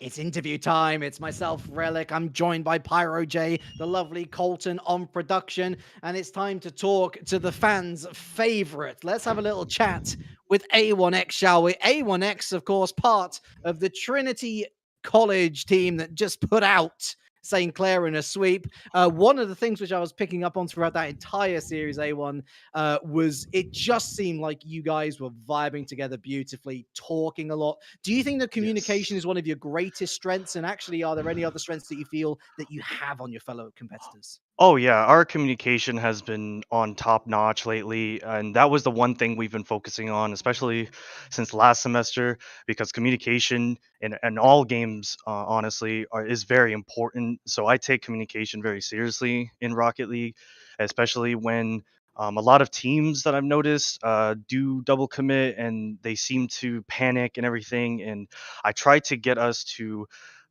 be calm and even like us playing out of practice. We That's another thing of our strength. We bond together. We know each other really well, and Havoc and I, we've went to high school together. Fun fact, and Sam.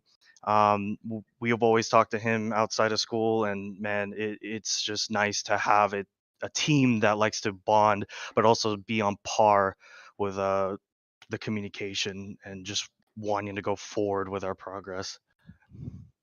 That's lovely. Yeah, you don't get many teams like that, so you got to No, revel in the sir. moment and No, enjoy it, sir. like you said. I want to Mhm. branch off of the communication a little bit. Mhm. How do you end up communicating with a teammate here, A1X, that ends up choosing the Nomad?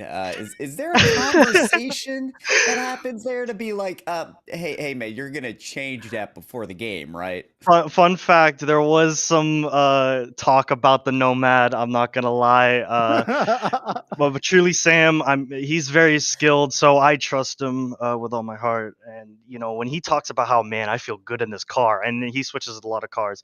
He went from Octane to Fennec to the Batmobile to the Mustang. Then he went to the Nomad, and then he just stuck with the Nomad. And I think he's gonna go back to the Fennec now. So it's like he feels good in certain cars, and then he's like, all right, I'm gonna go back to this. So I mean, I trusted him, and with his performance, I couldn't ask for more. Honestly, he played lights out, and it's just awesome. Fun fact, Havoc was gonna run it Ford F-150. I kind of stopped him there. I'm not gonna lie. I kind of stopped him there. So, I mean, hey, you keep the enemy guessing, right? I mean, that's I mean, you, yeah, you never yeah. you never know what you're going to pull out. It's a nice strategy. Hey, Exactly. tell you what else a good strategy is, right? Is you now have an opportunity to not only shout yourself out in your various socials, but you also get to rep your school. So, who should people follow if they want to learn more about Trinity? So if they want to learn about Trinity Valley Community College, they should follow the Twitter at TVCC Esports, and if they want to follow my Twitter, it's gonna be at A1X Official. And of course, we have a Twitch and Instagram and all that. So we are pretty much active on our social media every single day. So if you want to follow that, at TVCC Esports and Twitter, and mine is at A1X Official. Hey, before you go, A1, I actually have a fun fact for you. Hmm. Of course, the system is different over here in the UK, but in our equivalent to high school, I actually went to a Trinity school myself. So I feel a Oh, bond, no brother. kidding. I feel a nice bond. It's been lovely getting to know you. Awesome. It's been lovely seeing you play. Good luck with the rest of your group season, and hopefully see you in the playoffs. Thank you. Thank you guys so much. Cheers, A1. Pyro, what a day. What Wow. a lovely day of Rocket League. I mean, listen, it all goes so fast. It's a best of 5. You might get 5 games. We just got 3 today, but we saw a team playing to their utmost potential. We've listened to a great guy who's clearly so confident and happy with where he and the team are at. It's just good vibes all around. Absolutely. You couldn't ask for better. Rocket League, you know, yeah, the game 5 best of 5 would have been overtime classic, but listen, this is a different spin that you get on esports use. Some stories, some narratives coming out of this. And look at that, man. You got Trinity Valley still undefeated at 6-0. So yeah, if you ask me, Relic couldn't ask for better. And you know what? I couldn't but ask for a better audience. You've all been absolutely fantastic out there. So give yourselves a pat on the back. I couldn't have asked for a better co-commentator with me today. It's been lovely working with you, Pyro. It's been fantastic. It's been great sharing the not just the virtual booth with yourself, but of course the wonderful Colton, who's been fantastic on production. He's been wonderful. And hey, guess what? The Esports U action doesn't stop here because okay, it's about 1/2 now. Well, if you wait 30 minutes and you come back to the stream, we got some Super Smash Brothers Ultimate coming away. We got the ECAC. We got the lovely Daxity. We got the lovely Soy coming at you with that action. So be sure to give us a follow, give us a subscribe if you're feeling cheeky. And be sure to enjoy some lovely Super Smash Brothers action. We hope that you've enjoyed the action here with Rocket League. There is more later in the week with all sorts of games on display. This has been Esports U. I've just been Relic, and from all of us here, it is a very warm goodbye.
First, can you just tell me a little bit about yourself? My name is Danielle. I am the head of people at the Gamehers.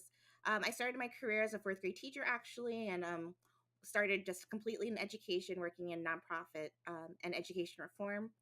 Once I got my master's degree in instructional design, I started working in human resources and specifically DEI. And I've been with the Gamehers for about a year now, leading their people and DEI initiatives. And I specifically lead the ambassador program at the Gamehers. And so it's a lot of fun. I work with almost 100 different ambassadors who represent the brand and our organization and go out and to the communities and just kind of spread the word and invite people to become official Gamehers. Yeah, that's really cool. How did you get into esports?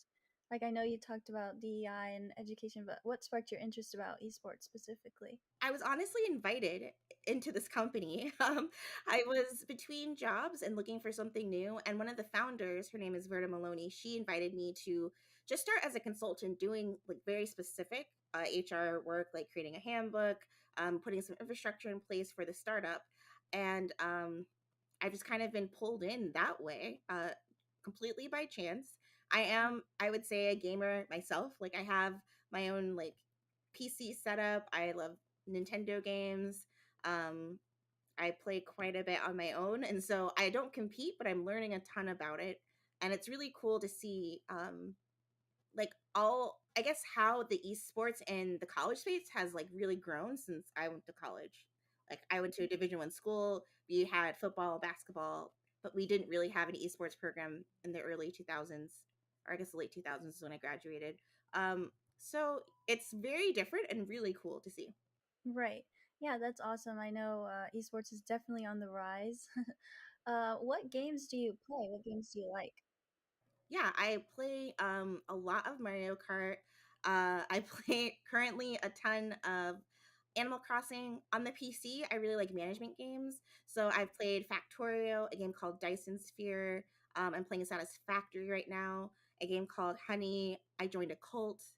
What was the other game that I really liked? Um, I like games that I don't like first person shooter games. So another game I really like was like Monument Valley, which is a mobile game. There's this game called SteamWorld Dig on Switch that I really liked. So I like kind of like chill games that are really colorful, maybe a little bit more juvenile, but that's my That's jam. okay. Yeah. Yeah. Who's your go-to player for Mario Kart? Yoshi. Really? Yeah. I'm a Toad Yeah. girl. Yeah, Toad. Yeah. That's cool. Yeah. So, going back to the gamers a little bit, what has been your most proud moment since being a part of gamers? Yeah, that's a lovely question. I would say it's getting the ambassador program up and running. So when we have an app at the Game Hers and the Game Hers realize like we need some people to represent like the behavior and kind of model exactly how we want the app to feel. And so we started with just some of the beta users in the app and asked them to become ambassadors. And then I got this amazing group of maybe 40 people who were excited about the app and excited about our community, and kind of getting them together. We feel like a real family. Like I actually talk to them every single day. They're people I can rely on, the people I game with. So we play a lot of Among Us and Dead by Daylight. I think that's the name of it. I'm not into horror games at all, so that was the first time I played that, and it was like not as scary as I thought, but like only because of the ambassadors I played that. And so like getting that program up and running, and now it's grown from 40 to 70 app ambassadors. They each get their own set of merch. They have meetings, they have get-togethers. They really support one another, and so I'm really proud to have built a community that's so supportive and positive, and a place where people really want to be. Like we technically have now a waiting list of people who want to become an ambassador, and that's really cool. That's awesome. Wow. So, would you describe it as like a team or like a family kind of, or just like a group of friends? How would you describe the community? Yeah, I would say the ambassadors are like a family. Um, we have an ambassador Slack, and people can put in all the good things that are happening to them, some things that are maybe challenging them. Like the other day, I put into the app or into the Slack how my allergies are really bothering me. And so I got a lot of some like suggestions on how to feel better. So that was wonderful. But also, like, we're really there to lift one another up if you're having a bad day, or to offer suggestions, or just even support you if you're trying to reach for like a Twitch affiliate status. I would say the like entire gamers community is just a really warm group of friends. Everyone just wants to game and find really nice people to game with, and so they're just really open and friendly and welcoming, especially on the app. You can open the app and see people saying, "Hey, I want to like get better at Overwatch. Does anyone want to play?" And you'll have people respond, or just like, "Hey, I had a really crummy day," or "Hey, I had a great day. I got a cupcake, and here's a picture of it." And like that's just really cool and fun. So yeah, it's just a really warm, inviting community. I think really anyone that's looking for friends to game with, um, that they don't have a group of friends already, you could definitely make friends in that, or just even in our Discord. Like I'm specifically in the app all the time because that's like one of the things I manage, but our community manager Karina manages our Discord, and I hear it's the exact same over there, like really warm and friendly, and tons of events, tons of people, diverse, and just like a nice place. Yeah, that's awesome. Everyone seems to be really supportive and with a like interest, so that's really cool. This may be a tough question, but do any of the player success stories stand out to you, or is there anyone in specific that you've seen their growth or anything like that that you could talk about? Yeah, there's 2 ambassadors. Oh, actually there's a few. So, there's one ambassador who before she became an ambassador, she didn't stream. And so since like seeing all of the stories in the app decided to become a streamer and then reached affiliate status like very quickly. And that was because of the support of the, Gamers community that she was able to do that. So that's like one story that I love just because she's like really growing her following and getting mentorship from the community. Then there's another person who I was talking to who explained how she got into streaming, which was just during the pandemic, during COVID, and she was told like, "Hey, you're a really like funny, entertaining person during Apex. You should stream." And so she just started with like her HP laptop and like she told me an Elgato and like just started and that's how she got into it. And she has grown her platform to over 1,000 people. Um, yeah. And then the last person, I just don't want to say names in case they're trying to like um be anonymous, but like the last person, she specifically like wants to create a platform for people like her, up and coming streamers with a collegiate slash academic like background. So she's getting her PhD in anthropology. She's actually studies like the origin of gaming and how it connects to culture, which is so interesting. And she wants to be like a professor and support a collegiate team, but also like do not some what is it called? Not games. Teach classes. That's the word.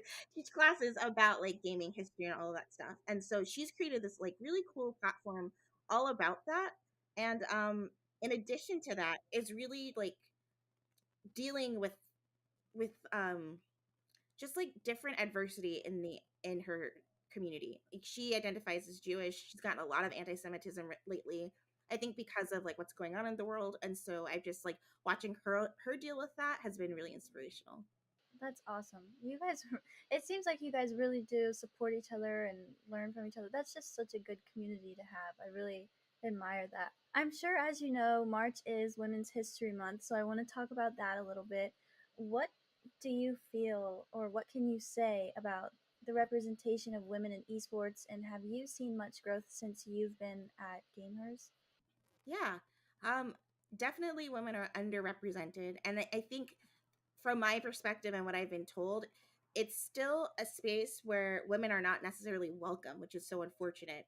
Um, a lot of the people in our community tell me they have to turn off their microphone or turn off their camera because they don't want to be identified as a woman because it can be toxic, it can be negative, but it can also just distract from the game. And so like that's just truly unfortunate. My background is in education, and I would say the absolute opposite, where there's more women than men. So I've never encountered a space that's like this, where it's male dominated, and actually women are excluded like quite overtly. So in the past year, I haven't actually seen that much of a change, like in terms of like how the women are being perceived and treated in esports. But I have seen a concerted effort by leaders in esports to either make tournaments for women or make spaces to highlight women, or just to like break down the barriers and say like I'm going to have women on my team, and it's like not even a big deal. Like we're not going to talk about it. It's like they're just an awesome gamer and they deserve a spot. And I think that is exactly what needs to happen. Sorry about that. That's my phone. We just need to see leaders like putting their money where their mouth is, kind of thing. So And you being a part of Gamers, have you ever had any interactions with anyone where you may have not gotten the respect that you deserved because you're a woman gamer or because you work for Gamers? Have you ever had any of those kind of interactions? and thankfully no. Like everywhere I've been has been really welcoming, and I think it's because of the groundwork the Gamers has done. Um, the Gamers started, I mean, I was going to say they started as a startup, but I would say we're still a startup. But we are a community of people that are actually like we're truly gamers. Like we believe in creating a space for everyone to game and have fun, because at the end of the day you game because it's enjoyable. And so we're all about just making sure like that is at the foundation of everything we're doing. um, and I think people who see us and know us understand that that's what we're really about, and we're not about like some other agenda. Like we're not about like pushing a beauty product or like something else that's like unrelated to gaming. Like we're really just about like the joy of gaming and making it so that everyone can have a good time. And so I think I've been welcomed into so many spaces that I wouldn't have before. I think because I'm a gamer, or I'm affiliated with the Gamers, people give me a lot of grace because like I'm very upfront with like my casual gaming background. Like I don't know everything about every game or the background of every game. Um, but I'm willing to learn, and I just really believe in the mission of where I work, my company. Yeah. That's awesome. Yeah. I really admire that too. That you guys, I just really admire gamers in general. I think that's awesome, and we definitely need that in the space. Um, I don't really have any more questions except is there anything else that you want to say or want the world to know either about you personally or gamers that you would like to put out there? Yeah, I think the only not the only, there's tons of things happening with the Game Heroes, but something that's big that's happened recently is we just launched a collegiate space specifically for college age gamers and like collegiate esports teams. I think that's like the correct term. So we have a Discord where like college age gamers can find people to game with. We have colleges from all across the country, like in every time zone, I believe. And then we also have a space for collegiate esports teams and their coaches to either like connect or scrimmage or anything, just to learn from one another. And I think that's a nice space that maybe does not exist right now. It's truly a space where it's not competitive. It's about lifting one another up and giving people resources so that, you know, if you have a new team on your campus and you're experiencing adversity, this is a place where you can go to for support or help or advice or anything like that. So I just highly recommend that if you're interested in collegiate esports or you're on a collegiate esports team, check out our college program, check out the Discord, contact us because we have partnerships with individual schools and campuses, and just like come on in. We welcome everyone. You don't have to, you know, identify as a woman. We are a very open community. We have women, feminine identifying people. We even have men in our community. So I would say all are welcome and we would love to chat with you. That's awesome. And for those of who may be watching, should they go to your website or can anyone join the Discord? What next steps should they take? They should go to our website.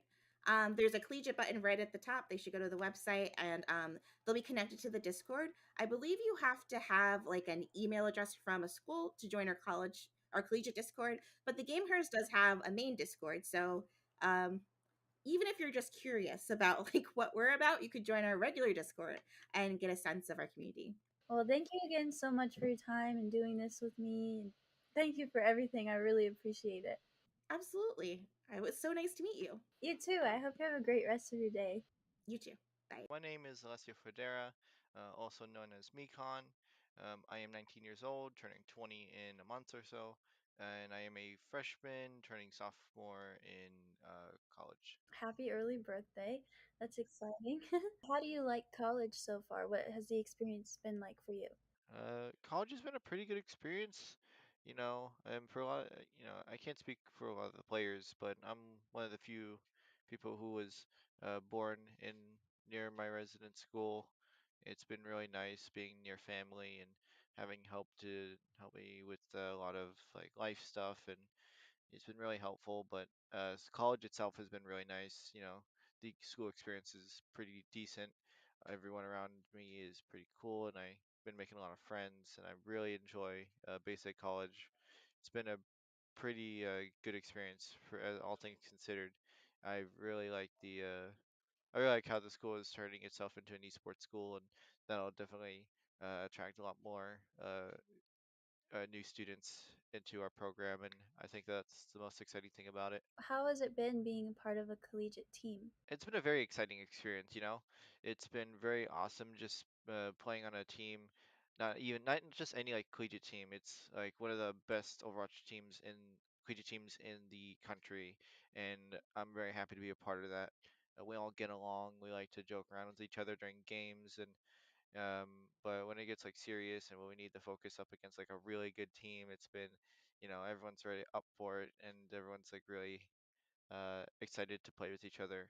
and I'm also really excited for the future of the teams that we have here. It's gonna be awesome, and the school itself is gonna grow more and more, and we're gonna have more games, and I'm really happy, all things considered. So, what games do you play, or what is your main game? My main game is Overwatch, but when I feel like I want to, uh, on my free time, I'll play some other games like Elden Ring has been out for a little bit, and I've been dabbling on that for a little bit. That's what everyone is playing, but I like to chill on Football Manager when I'm just have nothing to do, or um, every now and again I'll play another multiplayer game like Valorant or whatnot. So, but my main game is Overwatch. It's the one I play on my collegiate team. So, how long have you been playing Overwatch?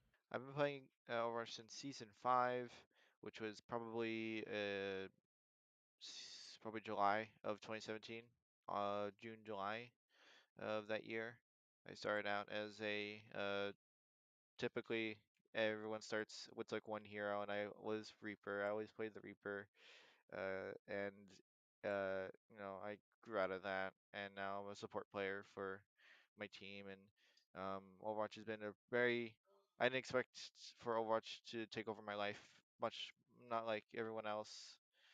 Everyone else experiences that sort of way. Like no one really thinks about like, oh, okay, this is gonna be my game, you know. But it's been it's been a wild ride to say the least. I'm very excited to be playing this game and for basic college. So Yeah, and I'm sure you've definitely evolved since 2017. So, how would you say you've improved yourself, or how have you gotten better in the game? well, initially it was just play time, just like playing the game as much as I could.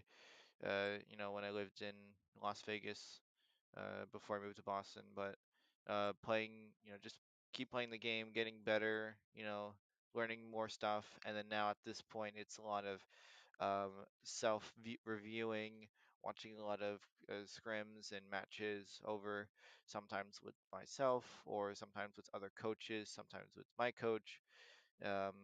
It's just like taking notes, applying that in the next scrim or in the next match, and it's a pretty repetitive cycle, but it's like the one of the few it's one of the great things that will help you improve as a player is just keep playing and keep trying and keep taking notes.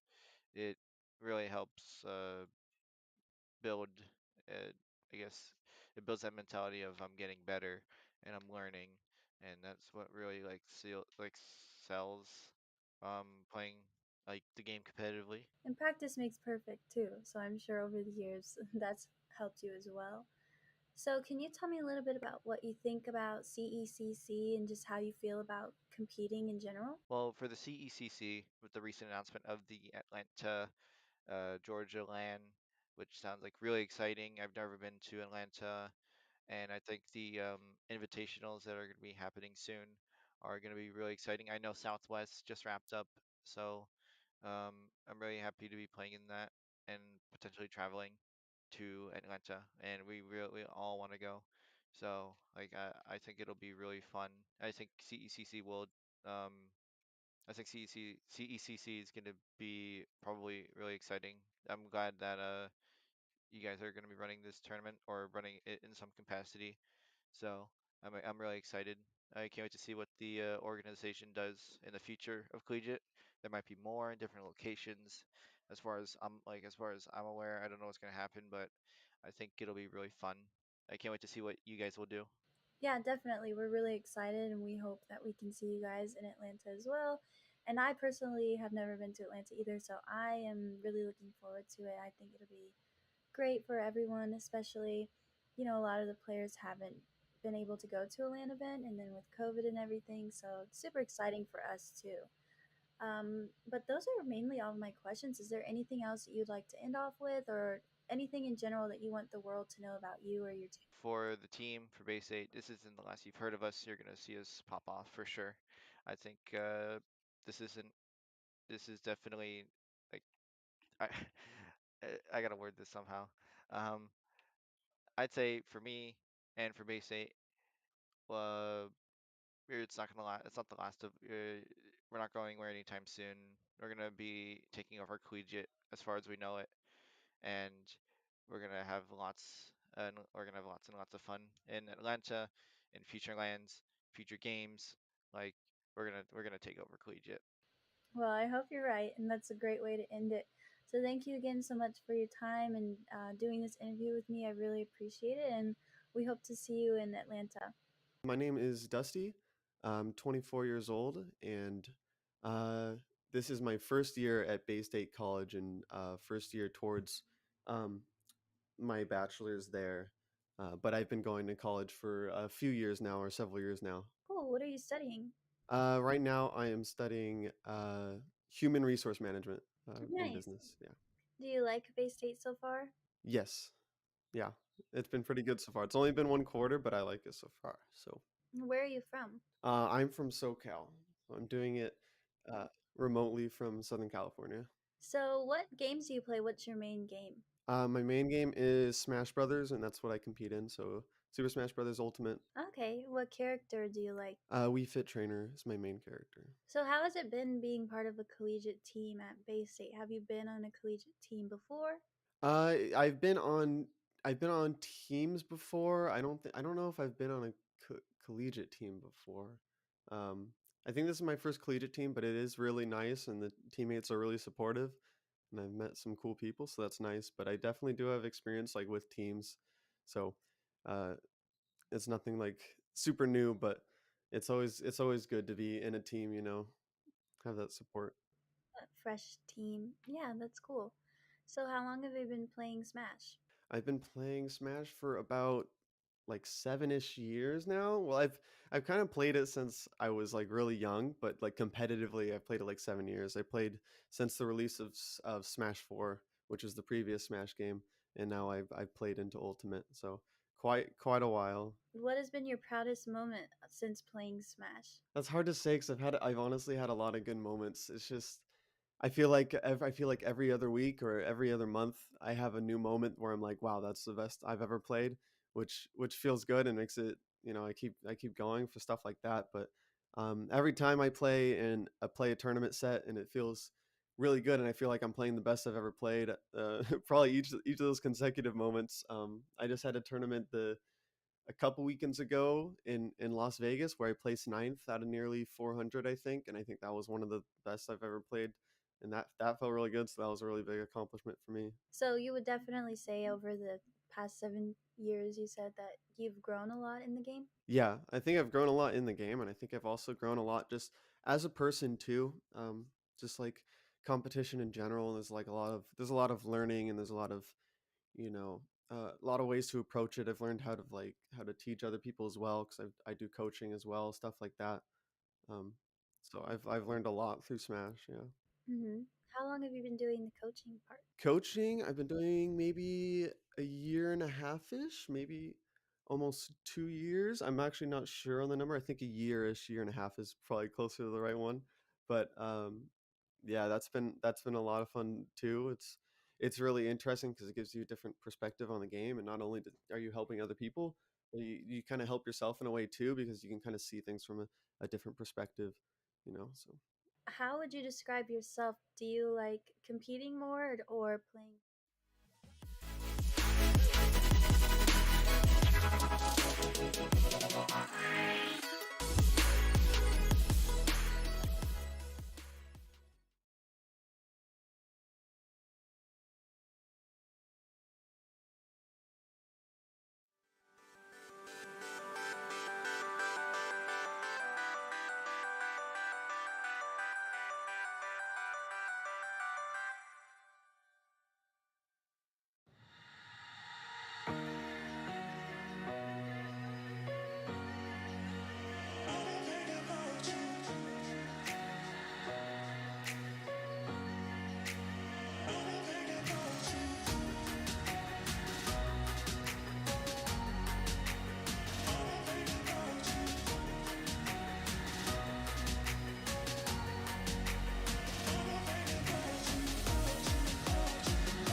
Hello, everyone, and welcome back to Esports U. My name is Soy. Joining me at the desk is Daxity for the final week of pool play here at Esports U. We are getting ready for a pivotal matchup here. SUNY Erie going up against Post University, and a playoff spot on the line between these two schools.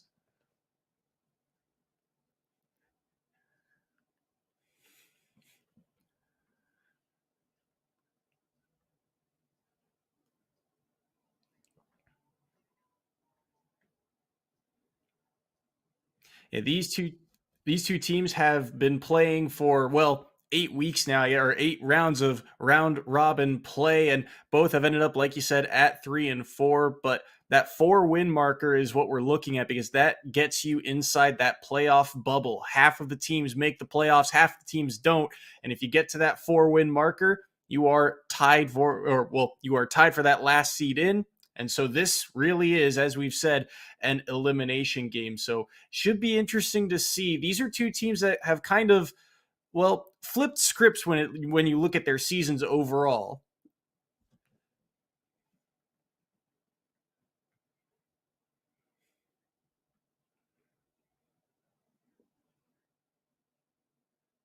SUNY Erie, of course, they're on a 3-match losing streak coming into this one, but one of those losses against Pace University, who's second in the division, right? Whereas the Eagles on a 2-win streak against Thomas and Mansfield, but both these teams are 3-4 and 2-6 respectively. So on paper, these teams are pretty evenly matched, which I would say is to their benefit, right? No team's really coming into this with a super hard advantage, and considering they're both at 3-4, either of these teams can make it into the playoffs.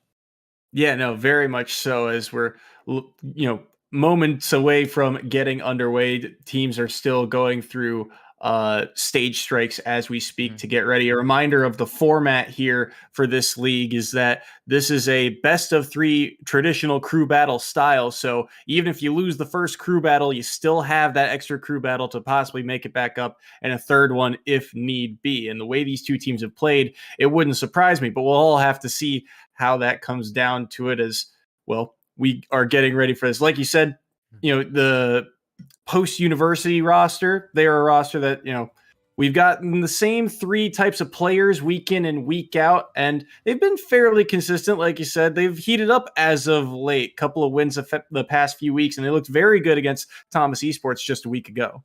Yeah, and in a game like Ultimate, especially online, it's hard to stay consistent. So it certainly looks good coming into this set for them that they have 3 wins in a row under their belt. 2 wins under their belt coming into this. So I would say they would certainly have a good mental playing going into this as well. They played a team in Mansfield 2 weeks ago where they are, another team that's now 3-4 at the moment. So skill-wise, they're able to take on teams that are pretty evenly matched with them. And even in a huge division like this, being 2-6 at the very least means that you might have had a strong competition. So, certainly the Eagles have a good look coming into this. They have a solid roster of a pretty diverse cast of characters, likely going to be playing the Ike, Inkling, and Bowser, which might be matchups that SUNY Erie is just not ready to deal with, right? They're not, and Inkling is not a very common character these days. Ike and Bowser can be really tough to deal with on Wi-Fi. So coming into this one, I mean, Eagles might have the slight edge coming into this, and of course SUNY Erie definitely looking to change up things here, coming off of 3 straight losses. Looking to try and reverse that script here. You're seeing that's Random Eevee on the Inkling for the side of Post University, going to be the first player. On the flip side of that, you're seeing King K. Rool here. And this is a very different style of matchup. I mean, this is a classic, combo character versus a heavy. But King K. Rool can certainly pack a punch, as you're seeing here, off to a very early percent lead. Absolutely. The thing about Inkling is a lot of their ground game is so linear, and King K. Rool can just use those armor frames to immediately win a lot of those. Oh, you can't be getting hit by the cannonball, though. But yeah, King K. Rool is a really hard character where you have those linear approaches to really, weave in and out of, those armor defensive strats that King K. Rool's going to use against you. Polar Chan right now has the lead, and Random Eevee will be thrown off stage for just a moment, but they'll be able to make it back pretty cleanly. Still, every stock matters in a traditional crew battle like this. As long as you have one stock in the game, you stay alive, almost King of the Hill style. Oh my goodness, but he dipped a little bit too far off stage, and the back air spike lands. Great read. They could definitely tell that Random Evie was committing a bit too much to the roller. Knew exactly where it was going to land at the end, and that back air was perfectly placed. Down throw, and Polar Chan trying to find a read there on the landing, but won't be able to get much. Forward air doesn't connect either there, and a opening here for Random Evie. Gets the forward air around, finds a second one, but this is where things get dangerous. These heavy characters can really take a lot of hits. It's up to Inkling to really find that one strong hitbox to find a way to take the stock off the board, but also look at all the rage that's now built up. This is kill percent for the side of Random Evie. If they don't find a way to take this stock, it's going to get very dangerous very quickly.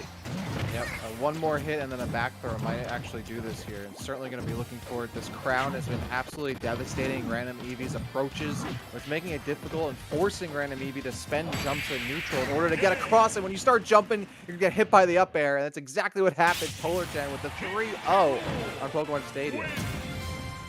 A 3-0 to start the day, and that's exactly what Erie was looking for there. They are now, well, up 3 stocks apiece. So not a strong showing off the bat, but I mean, Erie, on the other hand, Polar Chan looked fantastic. It felt like, just in general, everything was connecting. Everything was finding its mark.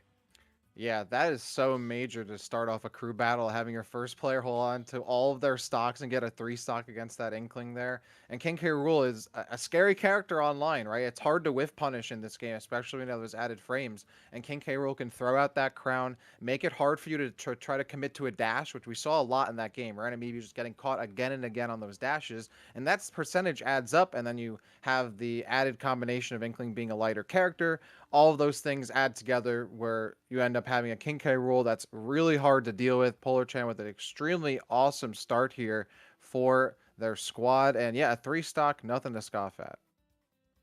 And now you get that chance for the side of Post to try and counter pick. Now that you have one of your players off the board, you got 2 people remaining here. Curious to see what the strategy is going forward, knowing that, hey, we are dealing with this King K. Rool. They are locked into that character until they've dropped all 3 of their remaining stocks. So between, from what we've seen, which has consistently been, the Inkling, the Ike, the Bowser, the Inkling's off the board. Ike or Bowser, is there one way you're leaning towards here, or maybe you want to keep one in your pocket? I mean, at this point, I don't think keeping any character in your pocket is an option, right? Like, you're already down by 3 entire stocks, so you want to get back into this as soon as you can. I think Bowser might be the way to go here. Bowser can really deal with King K. Rool just by throwing out forward air a lot of the time, and will be the heavier choice of those characters in terms of staying alive. So, I mean, the Ike could certainly do it. Ike has that little bit of extra range and has some of that burst potential that you might want to use against King K. Rool, but Bowser is just an easier character, I think, to approach with in that matchup. You might be able to deal with the crown a little easier, and you can commit to jumping in neutral because you have that forward air to work with. You have the up B on the ground to get yourself out of really sticky close quarters situations. So I would go with the Bowser personally, but we'll see. Maybe they want to save that Bowser in case the Ike can, do a 3 stock of their own. Entirely possible. It is at this portion of the game, for these schools, when you're at this level, it feels like it's a lot of comfort being a huge factor, trying to keep your players in the right mindset going in. And while down 3 stocks is not a great place to be, it can easily swing. We've seen time and time again in a game like this, sometimes all you need is one hit to be able to take a stock. Now, these aren't necessarily the characters for that type of play style, but it's still entirely possible. All you need is one good read. So we're waiting to see who will hop in here momentarily. On the flip side of that, you're looking at Erie's chances right now. This King K. Rool playing very well, but also playing very well to the advantages of King K. Rool, right? Heavies tend to last longer, and with all that rage, the amount of damage they can output in just a few hits, we didn't see a whole lot of clean combos outside of maybe 2 hits and then done, right? The fact that was the case, I think really played to Polar Chan's advantage. Absolutely. Right? With Inkling, you're expecting, grabs. You're looking for the roller as these combo starters or trying to catch an aerial. But King K. Rool was nullifying a lot of that. I mean, you saw Polar Chan was using the crown to stop any approaches. and you have the armor from like Nair, for example, to get yourself out of any kind of sticky situation if you've committed to a jump. So in that case, the Inkling wasn't getting those combo stars that you need and wasn't getting the residual damage you need to kind of win that war of attrition. King K. Rool just landing every projectile, landing every grab. The aerials were coming through. I mean, that back air at the edge of the stage right there, that's a mental boomer right there too. You get hit by that and you're rethinking a lot of things. So that is a huge start. This King K. Rool only needs to get one stock here, if that, to be doing really solid for their team. And we're going to Kalos as our next stage here. So you're going to have a lot of room to work with as well to continue to spam that crown, throw out the cannonballs, etc. So you'll have some opportunities to, extend this lead, not just hold on to it.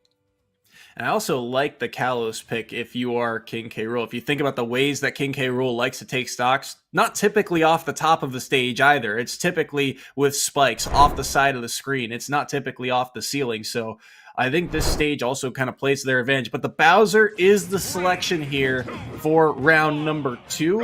And it's I believe this is Denny. Actually, sorry, this is Z or Z Money being locked in here for round 2 between these two, but he's off to an early deficit as Polarchan already a quick 70, make that 90 onto this first stock.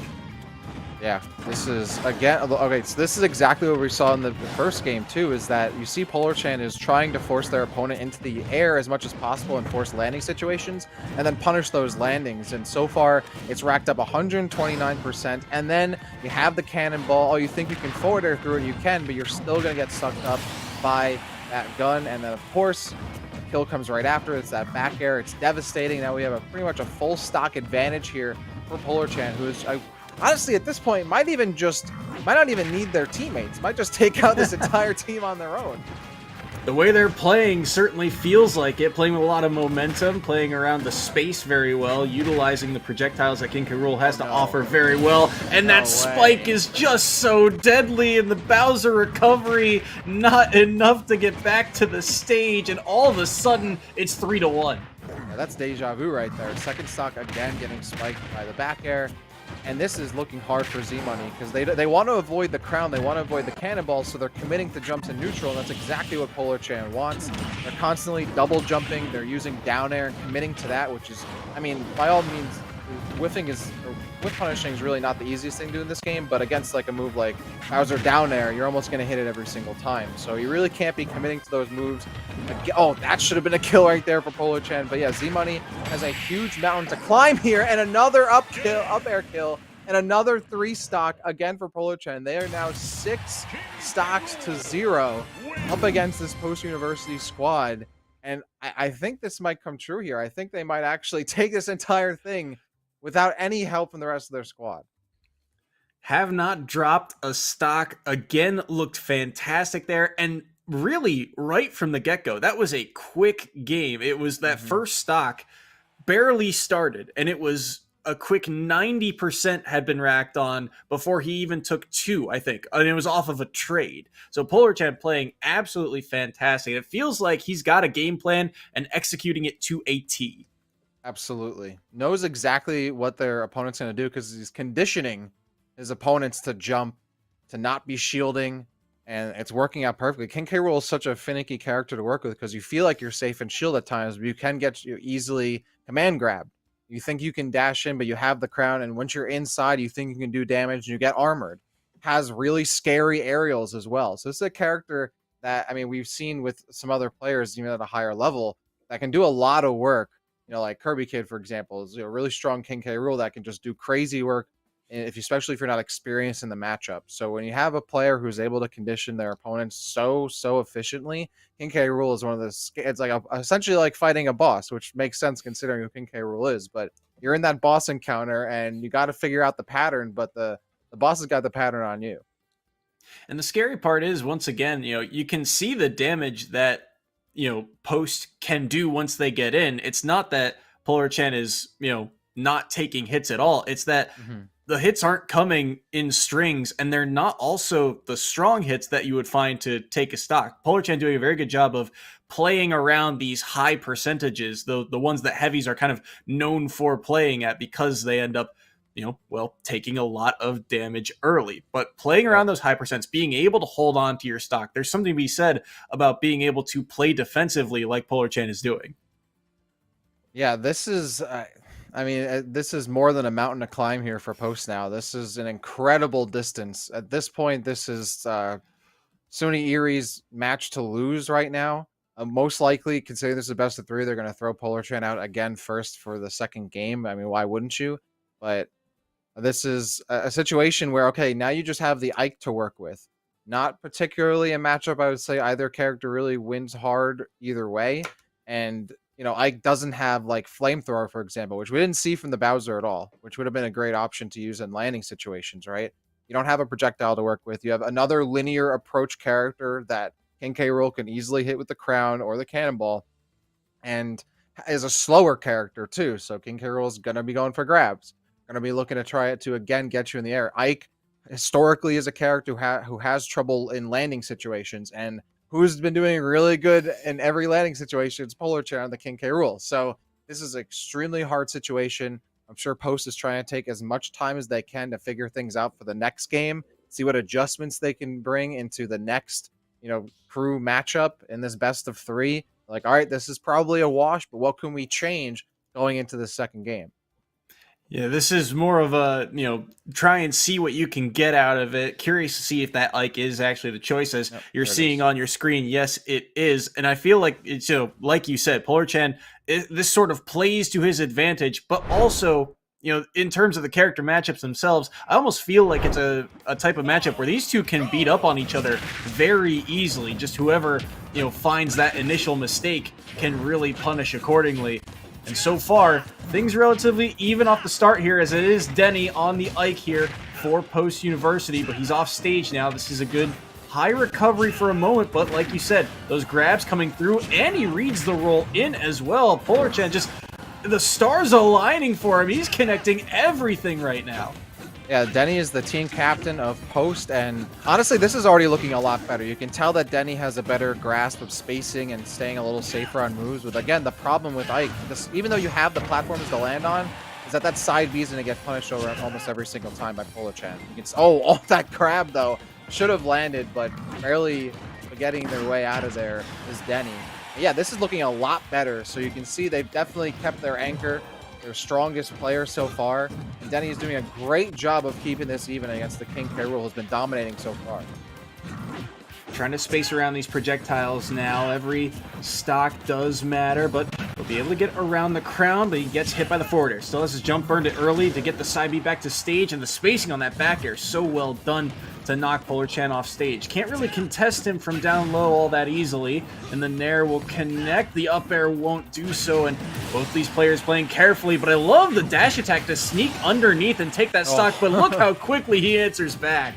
Hits him with the receipt almost immediately, but great job by Denny. I mean, these very well-spaced aerials on shield are almost entirely impossible for Polar Chan to punish with King K. Rool's normals, so this is doing Denny's playing a really good matchup right here so far, and is probably the best look they have. I wouldn't be surprised if they actually have Denny start next game to try to get a quicker advantage here, because they probably should have had Denny in earlier. They're dealing with this King K. Rool the best so far. Good back air combo right there. Forward smash not going to land. Like the idea to use the armor on that up B, but doesn't get much out of it. But pressuring on this corner still very well done. Can't connect the Nair. The dash attack actually beats out the back air from King K. Rool. Nearly gets reversed on him, but Polar Chan will be able to make it back. He'll armor back to stage and try and flip the situation on its head. But we've seen a lot of these early side Bs now from the side of Denny, and he gets punished for it there. The crown into the up air, the classic King K. Rool combo, and one more stock separates them from round one. Yeah, Denny definitely was tunnel visioning a little bit there, trying to side B onto that platform, and did it just too many times and got punished for it. So now this is a little bit of extra credit opportunity here for Polar Chan to get some more. And even though they're not going to die anytime soon off their up B, they're getting so much good damage. And he already at now 84% off that counter now. And that side B almost getting punished. That could have been potential death there. Polar Chan is now in full control. And he's starting to slip just a little bit. Got to be careful here, but he does find the back air to put Polar Chan on his last stock. So right now, 101-0 in terms of that percentage. And It is up to Denny to make a play here along this ledge, but as you get back through all of these projectiles, good side beat back to ledge, and he'll escape to that platform for the moment. Early up B. This is going to be a grab, down throw. No, it'll be the up throw instead. Won't take the stock quite yet, but the side B in again nearly gets punished by the back air, and the full extension of the forward air will seal it away, and Polar Chan takes all 9 stocks and takes set 1 for Erie. Wow. One of the best cruise performances I've ever seen, really, in Smash Ultimate. Props to Polar Chan for an absolutely exquisite run right there. But you have to imagine now that Post is gonna change things up a little bit. If I were running that team, you put Denny in first, right? Denny had the best chance of changing things up. I mean, to be fair, we have no idea what's waiting in the wings for SUNY. Polar Chan might even be their best player. They're just their lead. So who knows who's waiting in the wings? But Denny had that better hold of spacing against King K. Rool, had some way better punishes than we've seen from the rest of the team, and kept things a lot closer. So I would have to imagine that they start out with the same matchup. It honestly could have gone either way at the end there, but you could tell that when Denny had an option, it wasn't working. They would keep trying it until it worked. And unfortunately, when you start to self-condition yourself there, you're going to get hit for it. Yeah, no, absolutely. And you could tell as that match was going on, Polar Chan was getting more and more wise to the fact that he was recovering high a lot of the time with those side Bs back to the platform, back to center stage, wherever it may be. And he ended up taking, I believe, the second to last stock with it. So it was still a very, it was a lot closer. But as you said, Polar Chan was in control, and we still don't know, half of the 2/3 of the roster, or that character select past Polar Chan. So in a matchup that, as we said, potential playoff hopes are on the line here, why not stick to what works here if you're the side of Erie and run Polar Chan again, see how far he can get in a set like this. But there's also that kind of question of strategy of, do you send in the best player first and trust the depth of your lineup down the line, or do you do what Post did and say, hold your best player for last to see what they're going up against and give them that opportunity to try and scout to give you that full advantage. Curious to see what the mindsets are going into the second set. Absolutely. There's certainly different ways you can approach it. Throughout the years, I've seen many a good crew team leave their best players to the end and be in a situation where the amount of stocks they have to make up is just too great for any player, right? Like, you might be as good as you possibly could be, but if you have to make up 6 or 7 stocks, no one's doing that, regardless of how much you scout. So I'm always of the part of the side who's like, put your best foot forward first, right? Like, get your best player out there, unless you're saving them for a particular matchup, which is also a pretty common thing, especially with larger crew teams.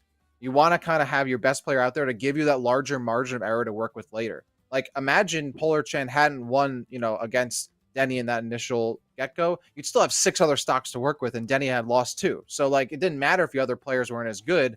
They'd still be able to take 1 or 2 stocks on their own unless they're really getting battered. So, personally, I think they'd start with it first. I see, though, Random EV is joining back in the lobby, so they might be going back to that original lineup. Looks like it is. Okay. Yeah, it looks like it is going to be the same order. Polar Chan versus Eevee. So round number 1 was, as we've mentioned, Polar Chan's, it was his genesis in this game. He was really, kicking it up a whole notch in that first match against Random Eevee. But what are you looking for here differently as we get ready for set number 2? What are you looking for Eevee to change in their game plan?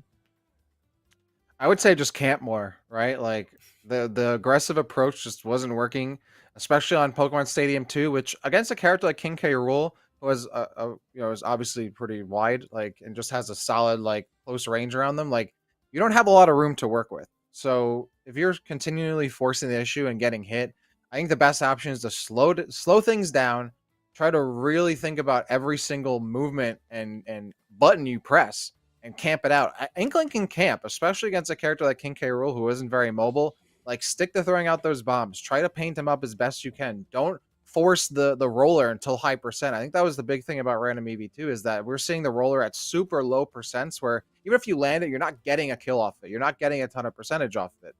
Save that for later when you know that landing that roller is going to result in a kill confirm. With Inkling, you can, especially with a character who's faster than King K. Rool, just camp it out, get the seats down, pull out the marshmallows, get the fire going, start camping. We'll have to see if that is the game plan here going forward. I do agree. It felt like, especially on a character like Inkling, and there are a bunch of characters that are that, or excuse me, that can be that type of, in your face pressure all the time until one of your combo starters just lands, and then you can almost autopilot to see how much damage you can get. It's so easy to kind of tunnel vision when you have one of those characters. And I feel like that's the trap that a lot of players can fall into, and Random Eevee might have fallen into in game number 1. They just want to hit your opponent. You just want to get that combo and get that percent up. But you have players like Polar Chen who are very defensive and are smart about it. They are wise to your plan. They realize, hey, if you're going to use the roller in, I've got a projectile to snuff it out. I've got 2 actually that can end up, blocking that initial starter. So we'll have to see. Battlefield, the site of game number 1. I do like this again for combos, but that is the big question, I think, moving forward, is can Random Eevee land those combo starters that they weren't able to find as much in that very first set? But as we get ready, here is set number 2 on Battlefield. Yeah, Battlefield, certainly an opportunity for Inkling to get those combos going, but I think this is actually a great opportunity for Inkling to run away more, right? As long as you're avoiding that King K. Rool up air, you can run away hard, but it looks like the strategy has not changed for Random Eevee. Still running in hard. We saw that early Inkling roller. Honestly, again, just like slow down, take a breath. You don't have to be engaging, going and looking for grabs every time, because even there, where you commit to a grab, the crowd's coming right back at you. It's going to hit you from behind and pinch you between itself and King K. Rool. So that's the strategy I want to see. Hog those upper platforms, run around, throw out the ink bombs, do residual damage, and avoid the up air. Fortunately, that was not the case in that first stock, as Random Eevee goes down, and Polar Chan has only taken 36%, now 45 coming into this next one. Have to see what Random Eevee can do. They find their first back air, but not going to get too much off of it. All of the projectiles landing, and once again, Polar Chan with another big lead here. Lapping percent as well. Back air lands 99 right now on Random Eevee. They'll up B back to the ledge, carefully gets around. The windbox actually kind of helps them, but they dash into the down smash, and Polar Chan on a tear. That's 10 stocks, I believe. Actually, sorry, 11 stocks right now, working on a 12th. Which is absolutely crazy.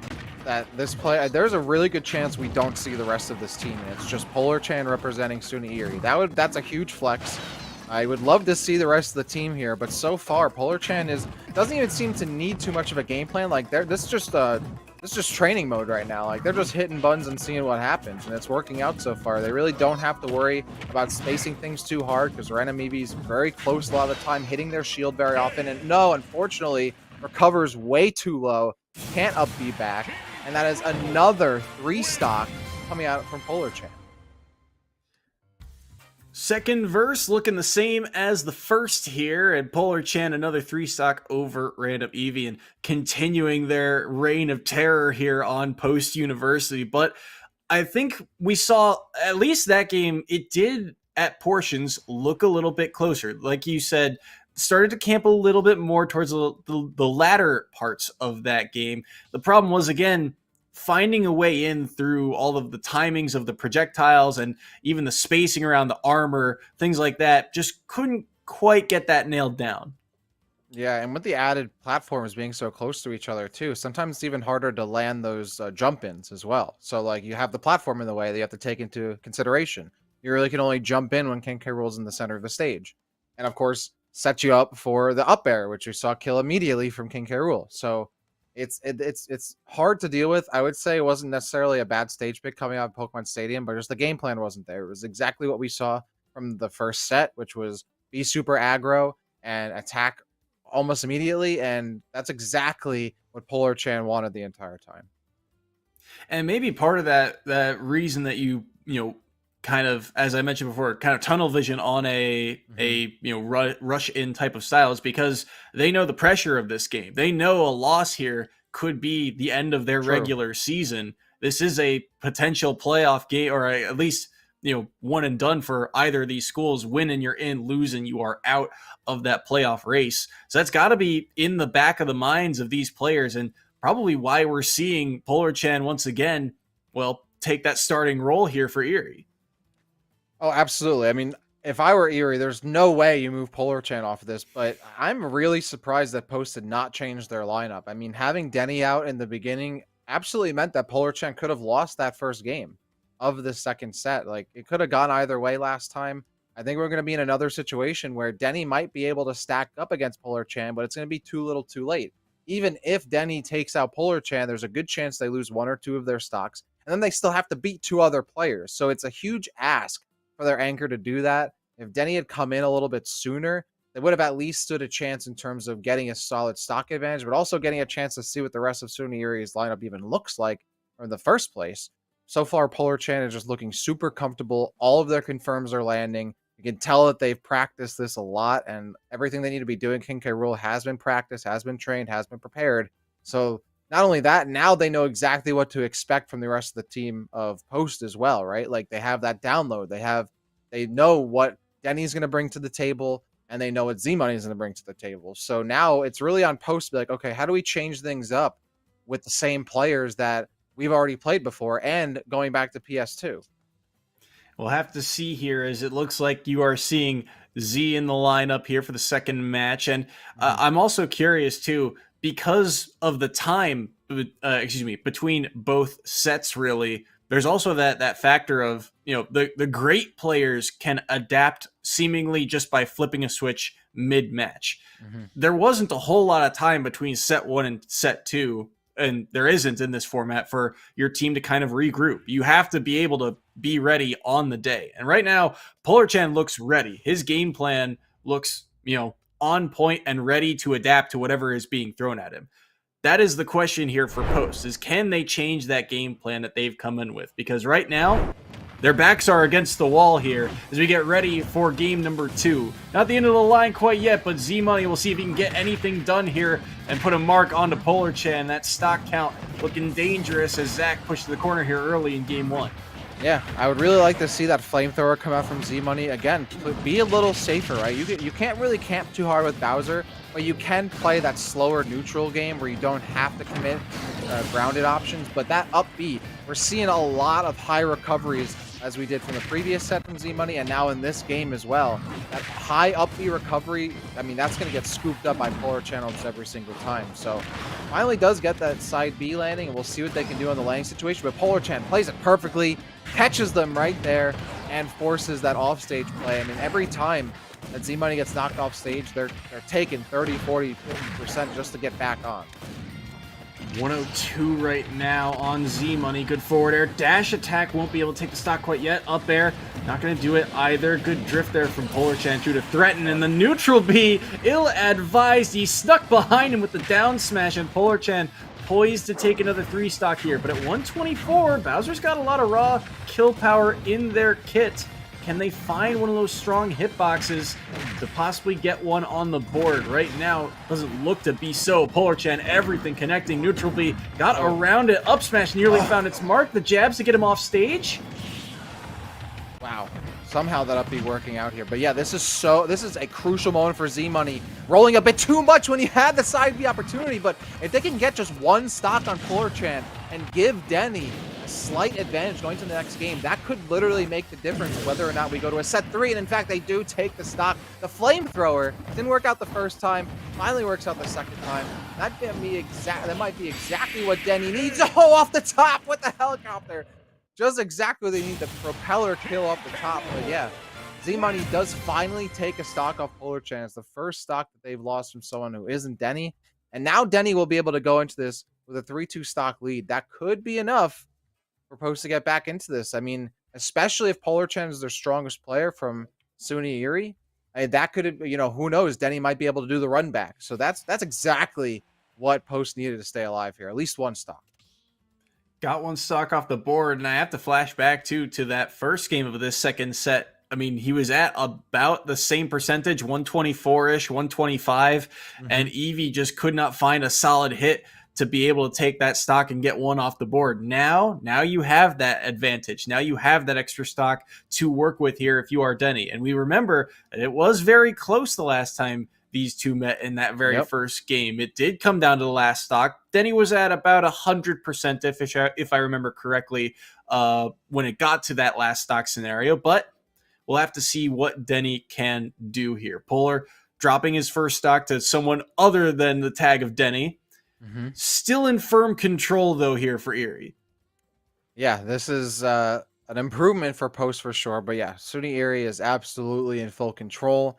I honestly, I think Denny can do it. As long as Denny doesn't tunnel vision, trying to force options that aren't working the first time, and doesn't get too crazy with trying to land side Bs, this could absolutely go Denny's way. So that certainly has to be in the back of Polar Chan's mind right now, where, okay, this is now something I really have to, keep my spacing on lock. I have a player who's able to punish me a lot stronger, who's able to recover, who has the spacing on shield a lot more polished. So we'll see how this works out as we head to Town and City for an option here. It's definitely going to change things up, as we saw, obviously, Pokemon Stadium 2 the last time these two players faced off. Town and City, the site here. We'll see if Post chances can stay alive here with Denny, or if Polar Chan, well, we'll see if it's his day today as we get ready. Town and City underway here. 3 stocks to 2 as you see that SD on the board, and now we are ready to go. Polar Chan versus Denny for one more time here, and like you said, those platforms going to be very impactful. And you're seeing already Erie, or excuse me, it is Polar Chan. No very way. aware of the high recovery. It gets the perfect punish off the back of it, and Denny drops his first stock. Wow. Polar Chan's like, I'm down a stock, but let's just even the odds real quick. And making it as if that work had not been done the previous game. Polar Chan just making it absolutely nullified, and then just ripping through on this next stock. I mean, this is crazy right now. Denny just getting absolutely mollywopped right now. Can't get back on without taking a ton of damage. And Polar Chan racking up 100+%, looking for the edge cheese there. But this is now, again, all Polar Chan all day. That little bit of advantage that Post had is more than gone. More than gone, just like the second stock, and now it is all on Denny's last stock here, 25% to Polar Chan, and he's just going to play around this edge. There's no reason for Polar Chan to approach. He's saying, come to me, let me play my defensive game that has worked all day. And now Denny has to find a way in once again. Nares won't connect, the side B will break through, but only for a moment, and that counter... very dangerous here, but here's the read on that high recovery. The side B will be able to get him back to stage just in time. Early up B, just barely saving Denny's life, but reminiscent of that first stock indeed. He's taken 56, make it 75. Side B sneaks underneath, just barely able to make it back as Denny. This is so scary, because if you're not going to get cheesed by those combos with the counter on the side, you might get sucked up by the blunderbuss and shot off stage. Like, Ike can definitely be caught up a river without a paddle here. You get sent too far flying, and this is just looking devastating. Polar Chan smartly going to recover super low and get stage control again, but one grab could be it until that race finally goes down. So now Polar Chan has to rack up a little bit more, but Denny putting themselves on the ledge right now and putting themselves at disadvantage for almost no reason, and Polar Chan will take that every single day. Back air trades, 130. Wanted the second helicopter of the day, but won't be able to find it. Up tilt, not going to be able to follow up. The forward air is enough to do it, and Polar Chan takes game 3 of set number 2 and gets the win for the Erie Wildcats. SUNY Erie represented, as far as we're concerned, by a single player. Polar Chan was the lead, the anchor, and the MVP here for SUNY Erie. Just an absolute crazy play here, and seriously, the very, very few times, if ever, do you see a single player take out an entire crew by themselves, but folks, you just saw it here tonight. A solid showing from Polar Chan. He gets back-to-back set victories, takes all 12 stocks. I believe he only dropped 3 all day, one in the very first, actually 2, sorry, in the very first set, and then once in the second set here against Denny. But that is going to be the game here for Erie. They get the win this week, and we will see, I think, possibly a chance to get an interview with one of the players after this. So don't go anywhere. We will be right back with more esports action after this.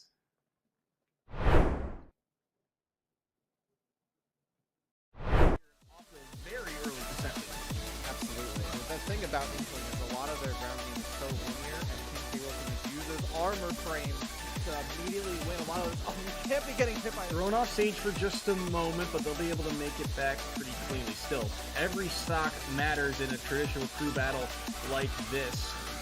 As long as you have one stock in the game, you stay alive, almost King of the Hill style. Oh my goodness! Absolutely devastating. Brandon Levy's approaches, making it difficult and forcing Brandon Levy to spend something in order to get across. And when you start jumping, you get hit by the up air and force their opponent into the air as much as possible and force landing situations, and then punish those landings. And so far, it's racked up 129%. And then you have the cannonball. All you think you can forward air through, you can, but you're still going to get sucked up by that. Might not even need their teammates. Might just take out this entire team on their own.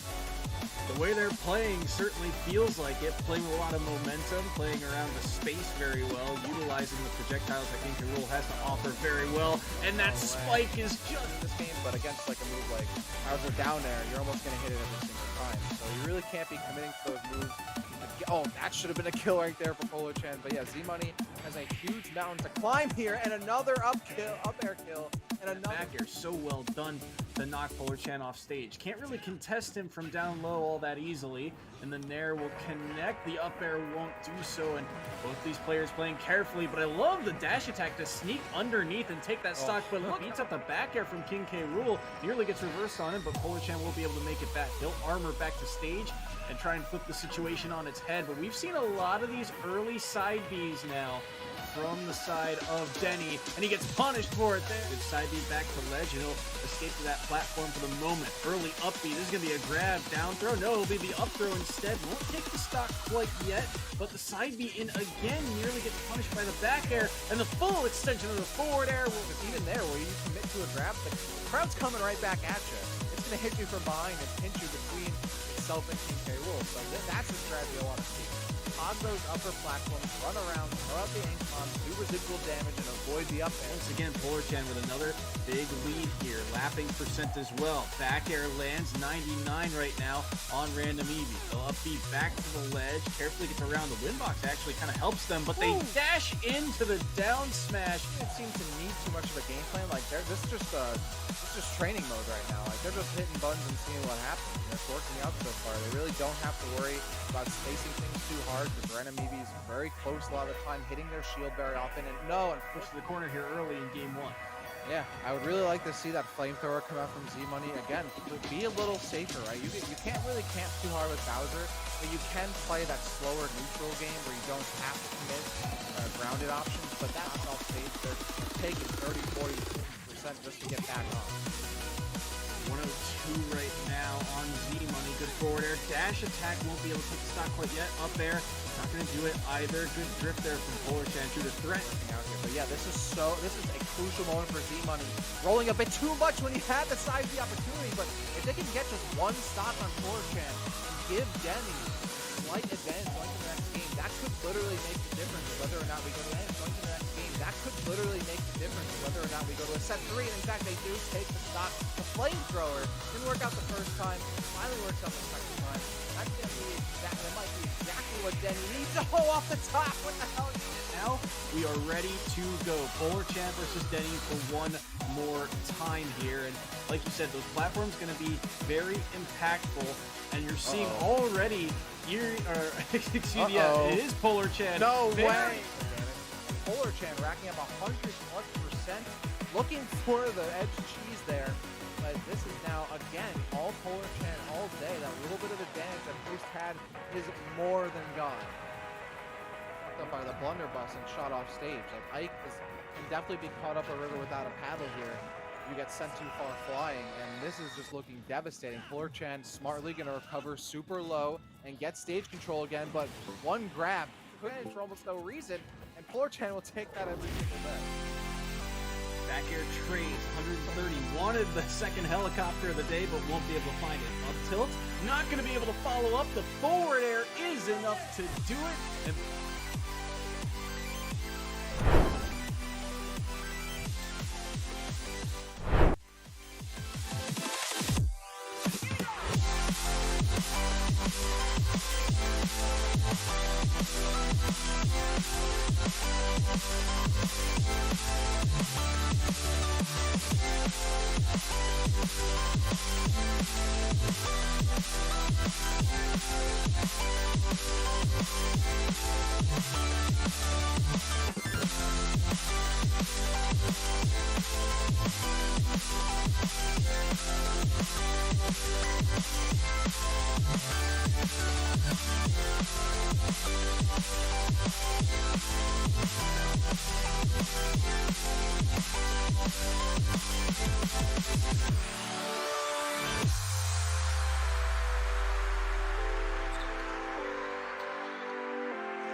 Hello everyone, and welcome back to Esports U. We are joined here in the booth by Polar Chan, possibly the one and only member of the Erie roster here that we saw take all 12 stocks, or sorry, that's not how math works, all 18 stocks here in the very two sets they played. So Polar Chan, how you feel about your performance this week?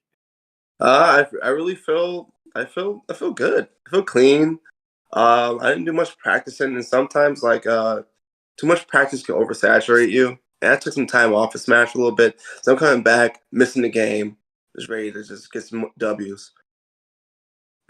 Yeah, you were looking really good, man. I mean, your King K. Rool super polished. Even with a little time off, you could tell a lot of this stuff was second nature to you.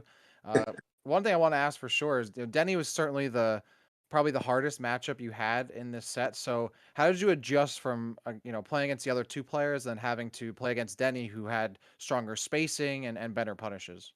Well, it's just like Smash Bros is kind of like the old Contra or old Mega Man games. Um, the bosses do the same thing. You kind of just beat the boss by figuring out the pattern. And once I figured out Denny's pattern, he grabbed the ledge and he would jump off the ledge and try to forward B back on, and I would just neutral air, and then watch and repeat. Just kind of just watching what they're doing. Just not thinking too much about what I'm going to do to them. Just kind of going off what they're trying to do to me and using my cannonballs and crown as kind of like agitators, because I like to think of Smash Bros to be a highly mental game, and if you get flustered, it's going to show in your game performance. Absolutely. It certainly showed. I'm curious what you think. So, I mean, it showed that you were playing very reactive this set. Is that what you think your biggest strength as a player is? What do you think your biggest strength as a player is? Definitely reactive. I definitely got extreme reaction time, and I adapt. I adapt to you very quickly. So I watch what you do to me. I watch how you move. If you keep jumping, short jumping, you're trying to bait me in. I just kind of watch what you do, and I um click buttons faster than you can. And is King K. Rool the player or character that you've always played with throughout Ultimate, or you've tried other characters? Why King K. Rool? Well, I played Mario since '64. Mario was my main. Okay. If you ever go on YouTube, my actual gamer tag is Polar Chan, but I came up as Polaris, and I changed it to Polar Chan because Chan is half of my last name. I played Mario all my life through Brawl, through all these horrible times till Mario got amazing. And recently, playing Mario for this game been out for 23 years. In this game, Mario just seemed really boring. They got rid of his gimp ability, and that's really how I fell in love with Mario. King K. Rool came in. First day I picked him, I was like, man, I love King K. Rool. He has a quartz around his neck. He's a pirate. I love One Piece. I was like, oh man, I'm gonna pick King K. Rool. He picked me, and I don't really care about tier lists that much, and I just adapt. I just his play style is just something that comes naturally to me. So. It certainly showed. I'm curious, now that you guys have played through 8 games of round robin play, how you feel about your chances moving forward into the postseason? I feel good. Long as there's a team behind me. It's not just me. My team, they stand their P's and Q's and carrots and dot their I's and cross their T's. And they keep practicing and becoming better. We got a strong chance, and I'm just going to continue to do my part and try to take out teams. Try to get everyone to become team breakers. So I really feel confident. We just gotta just polish our synergy together. But we're a good team, and I look forward to the postseason. We definitely look forward to seeing you in the postseason as well. And I'm curious for you as an individual player. We had the Smash World Tour announced recently with a bunch of different tournaments. Are we going to potentially see you at any larger or major tournaments throughout 2022? Oh, for sure. Yeah, I'm trying to find some myself. Um, uh, I know it's always into that, and school, and I'm a father and everything like that. It's a lot of things going on. Oh, And I love what Smash is my heart. Like I gotta go to a major this year. My King K rules has been widening some eyes. So I want to go out and just test them on a larger scale for sure. Buffalo seems. I'm from Buffalo, and our scene is very really tough. So I'm groomed by some really tough guys. Should be very fun to watch. I have a kind of a fun question for you. Between you and your teammates through the 8 games of regular season play, who do you think improved from those 8 weeks? It's kind of weird because so our Smash team is really small. It's like me and like 3 others, and one other person who's really good is a Pikachu. He goes by the name of Playmaker. He really can make it, and if he makes it, it's more tough. It's like our team's more solid. We got some good guys on the team, some people who want to learn how to play, who want to really be better Smash players. So I'm just trying to light that fire underneath them and make sure they get to that goal. It's a guy. His name is Fenris. He plays a good Isabella, and usually I go first. And if he gets a chance to play, I've seen him do pretty well. And just want to keep that fire lit with these guys. Yeah, the fire's definitely there. I mean, you lit a fire under your opponent's team for sure, and they definitely felt that flame. We wrap things up here. Any shout outs you have for anyone on your team, your friends and family? Any shout outs you got? Hey, shout out to Buffalo, Buffalo Smash 716. Shout out to everybody who's making it happen over here. Shout out to the K Rule players in the world. We need another patch. We need another patch. we're hurting out here, but shout out to the heavies in the world, and anybody. Woodley, Maine, I feel you. Yeah. And hey, I'm just trying to do my best, put some King K on the map, and put Buffalo more on the map too. So it's all about. And I'm sorry for talking another team. I didn't mean it. Kind of. No worries. All right. Thank you so much for joining us, Polar Chan, and we'll see you guys in the postseason. See you then. Thank y'all. All right, and that just about wraps it up for us this week here on Esports U. And so, what a conclusion to the end of the regular season it was. Dax, any last words to wrap us up here?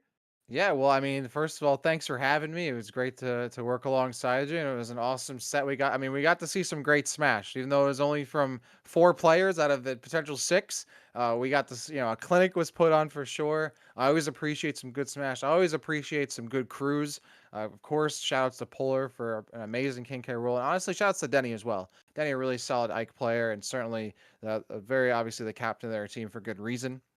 And the rest of the post squad as well for doing their best and putting their best outfit out there, because it's certainly it's one thing to play the game, but to put yourself out there and compete is a whole nother, and that's certainly something to be respected. So shouts to the rest of them.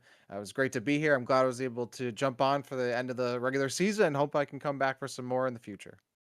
Should be a lot of fun, and we will see you guys next week when the postseason gets underway, and that is when when we will be back. So for Dax City and I, my name is Soy, and this has been Esports U. We'll see you next week.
cracking.